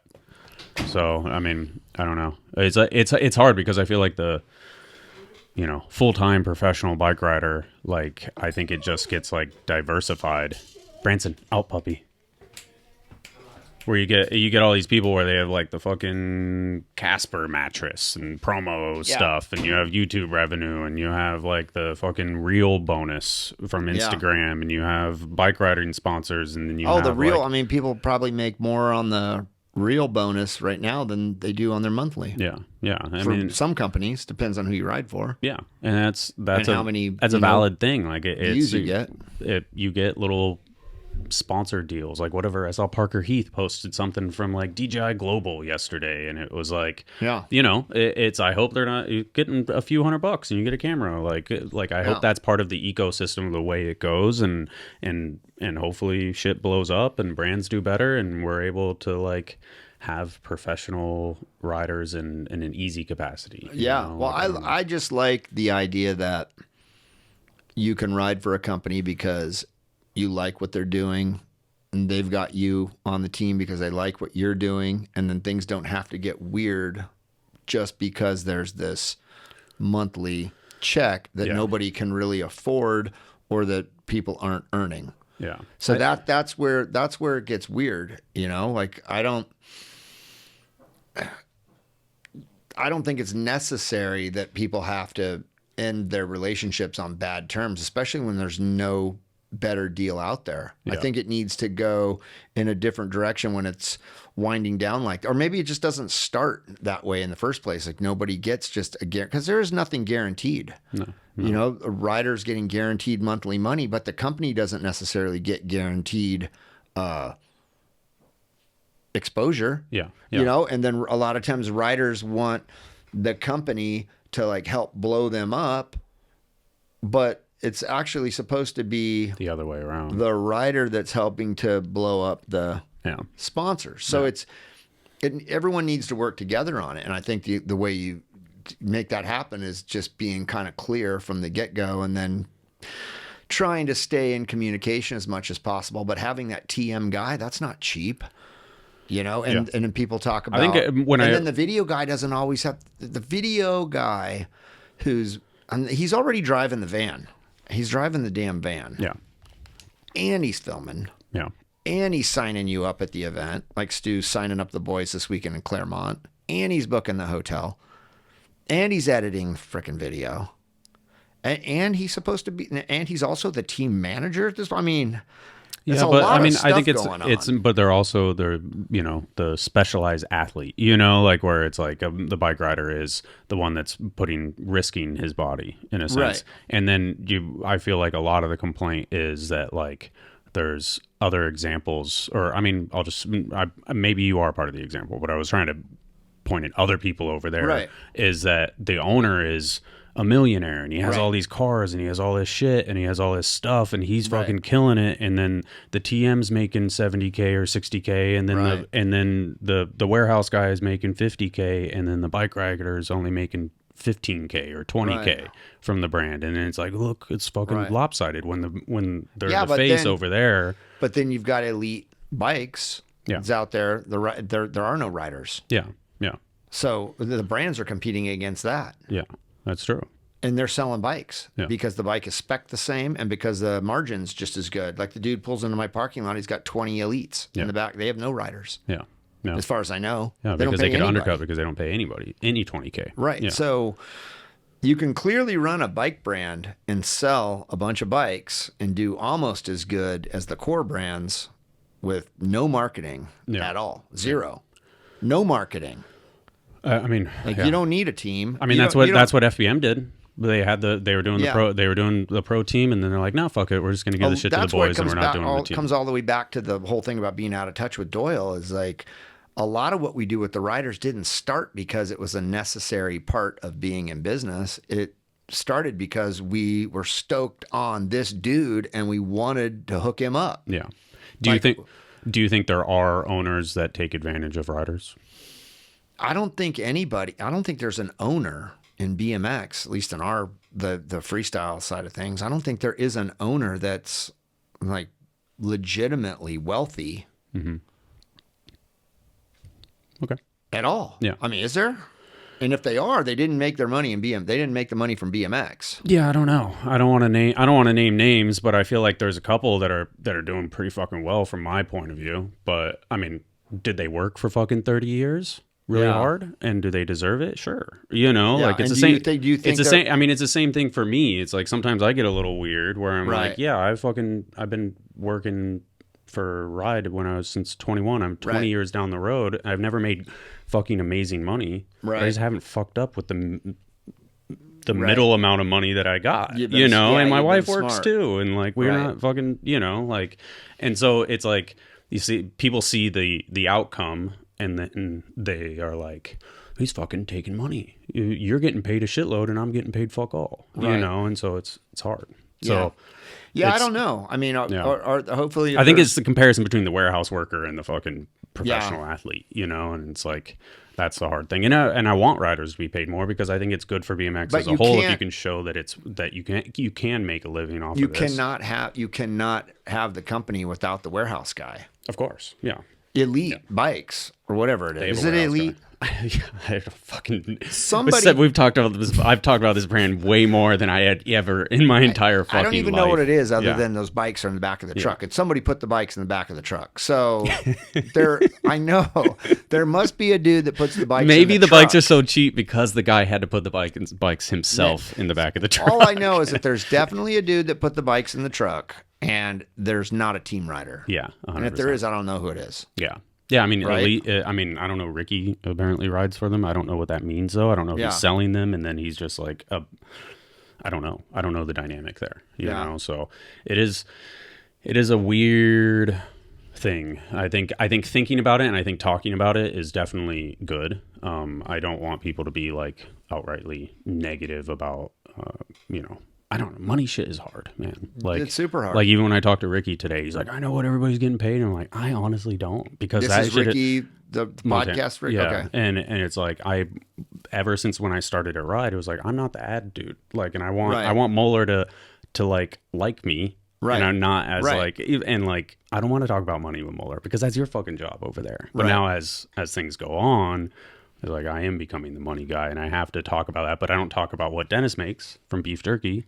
I have no fucking idea. Like, it's not my business. So I try not to ask that stuff unless it's like 10 years removed. Like the Nyquist podcast, I'm like, tell me how much you made. It's like that's a decade ago, 2 decades ago. That contract that's leaked online, who I don't know, then the name is scribbled out and it's $6,000 a month. And I think it's Schwinn or was it Biz or something? Maybe it was Biz. Yeah. It seems like it could be Biz. Yeah, Biz would do that. But the name is scratched out, but somebody's making $6,000 a month. Yeah, yeah. From a bike. Yeah. Is it Schwinn? I think it was, yeah. So it'd be either Foster, Homan, one of those. Wiz. Yeah. Biz was on Schwinn? I think for a minute it was. So that's Biz's his life story. Somebody is like making $6,000 a month from the bike brand is pretty good. Yeah, that's huge. I mean, that money when you're an emerging sport, and then we have, mountain biking doing the same, riding BMX. Yeah. Literally just riding BMX on a different bike. You're totally right. The money aspect of it is talking about it takes a lot of the fun out of it. 100%. Especially if you. Like we were talking about Augie, you pick up Augie when, we picked up Augie when he's living in Arizona, or maybe he'd moved to Long Beach and he's with Morgan Long. Mm-hmm. And Morgan's always going to bat for him and he's like riding all the time. And, he's super energetic. Hungry. Yeah. A lot of people like rub some people the wrong way because he was just kind of like loud and in your face. But I don't, guys like that doesn't bother me. He comes off kind of like it was a little much for some people. Honestly, I like people like that because Yeah. they are, you're getting the truth. Yeah, no, They're I not liked thinking it. too hard about it. Yeah, I liked it. And so you start hooking them up, and then coincidentally he's moving towards this like vlogging kind of thing, and then pretty soon he's like making the phone ring. People, like, kids are amped. Yeah. And he's got a huge following. Remember when he was doing the Did that copper bike or whatever it was? yeah, Yeah. right. And yeah, people are sweating it. Yeah. Like real into it. And then, years go by, and he's in an expensive city. He's got a bunch of different things he's getting into, but then, he's putting on an event, and it's like he's still bringing like some value, and you're trying to do everything you can to keep him involved. And it'd be cool if guys could still be part of the crew, but not necessarily get like a check every single month. And, some people are able to kind of pull that off. Yeah. Like fringe rider, but you're doing your thing. You're in your lane, like a Caden. I mean, I guess. Well, there's a lot of guys on the S&M side of things are kind of like that, Yeah. or, even somebody like, like a lot of guys on S&M, like Def Paul's in this Colorado video. He's not a paid S&M rider. No. He's essentially a flow dude. He gets bikes and A he gets legacy parts. dude at this point, right? But he loves it. Yeah. And like, we love him. Yeah. And everybody's stoked on it. And now he's on a trip, but when things go differently, and then, people need to like part ways or whatever, now that's that. Yeah. Which I don't think it needs to go that way. I think it would be better, like I was saying earlier, people could just get paid in different ways. They can remain part of the whole crew. They could go on trips. They could do different things. That there doesn't have to be an immediate, separation. But I just think everybody's so quick to want to put something out online these days. Yeah. That, you got to say something. Like, he asked me, like, what should we announce? I said, I wouldn't say anything if I were you. Yeah. To be honest, but he did. Yeah. It was short and sweet. And it was fine. Yeah. But, doesn't it? I mean, I feel like just even talking to you about this, I'm like, fuck, it's so demotivated. Like, it you is. just want to like fucking, let's talk about fucking bar spins again. Like, I hear you, man. I I mean, that's just a part of being in the bike. It's the only business I've ever been in. Yeah. Since I was like a kid. So it's got to be daunting though, and it's hard. It is. It's hard to be the bad guy. Like Yeah. in the sense of like, when, well, that's why, like with the Sherbo story. Did we talk about this before? I don't know if you did. Because of the ride thing, it was like when Sherbo got off at S&M, Yeah. he was like, he wanted to talk to you, and then you were busy, and then he was like, I don't know, there was like some problem or something, and then he was like, well, I'm gonna quit, and you're like, okay, see you later. I was taking a Canadian dude to the airport. Yeah. I had no. Oh, you remember more? Yeah. So No, I remember when it happened. Yeah, and it was like, I think people want more out of you, but it's Yeah. like, but you're like, I got all this other fucking shit going on, and I don't want to be the bad guy. I don't want to address this thing. Yeah. Like, I don't know. Hard conversations No, are hard to have. I've definitely handled things poorly in the past, and riders have definitely handled things poorly in the past. And you put us all together handling things poorly, Yeah. and things tend to go like poorly. It definitely, they're definitely. It goes both ways. Yeah. Yeah. I don't think it always has to end badly like that. I think it can just change. It doesn't have to end necessarily. It could change. Yeah. Your relationship with people could just change. It doesn't have to just like end immediately. Yeah. No. But, it's always like your Instagram people are like, well, what's next? Now what? Now what are you doing? Like what bike are you going to ride? What does it matter? Yeah. Really? That's why Edwin's pretty good in this Bobby thing that I listened to a little bit of the other day, because he's just basically saying it's just bike riding. Yeah. No, that's true. And he's been through it all. So yeah, he really has. Yeah. And he's just saying it's bike riding. It's fun, but have other, hobbies and other things that you're into, and have more of a well-rounded, like richer life. Don't just be so narrowed in. Yeah. But it's hard. It's hard for somebody like me. I mean, I feel like BMX is everything. Yeah. Like every single thing I've built here, everything I do is bike riding. Everything, like, Right. So it's hard to hear that stuff sometimes. Like you want people to like fucking squeeze the shit out of it and love it just as much as you do. But think about how different it all is. Ricky thinking that I'm out of touch, or that our team manager. I don't know who he thinks is the team manager. Maybe I know him and Charlie always kind of beef, so maybe he thinks Charlie's the team manager, and maybe he's just trying to like throw Charlie under the bus a little bit. Yeah, I don't know. I don't really know, but there's nobody really involved with us.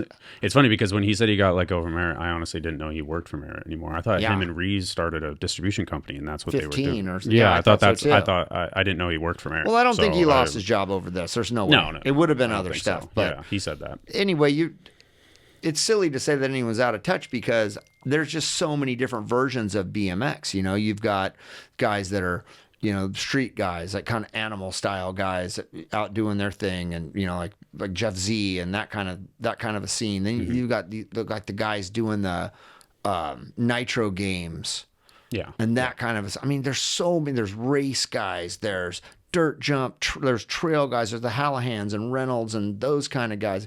It's so many different, you could easily say that anybody in any of those scenes is totally out of touch with the other scenes because that's not necessarily what they're into. Yeah. Ask me about a feast event. I have no fucking idea. Right. Yeah. But, I you have know, no idea. but actually somebody like me, like I'm kind of following all of them Yeah.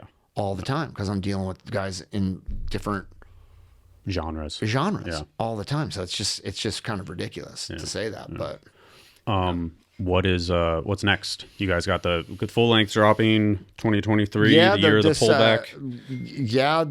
Who is texting you? For fuck's sake.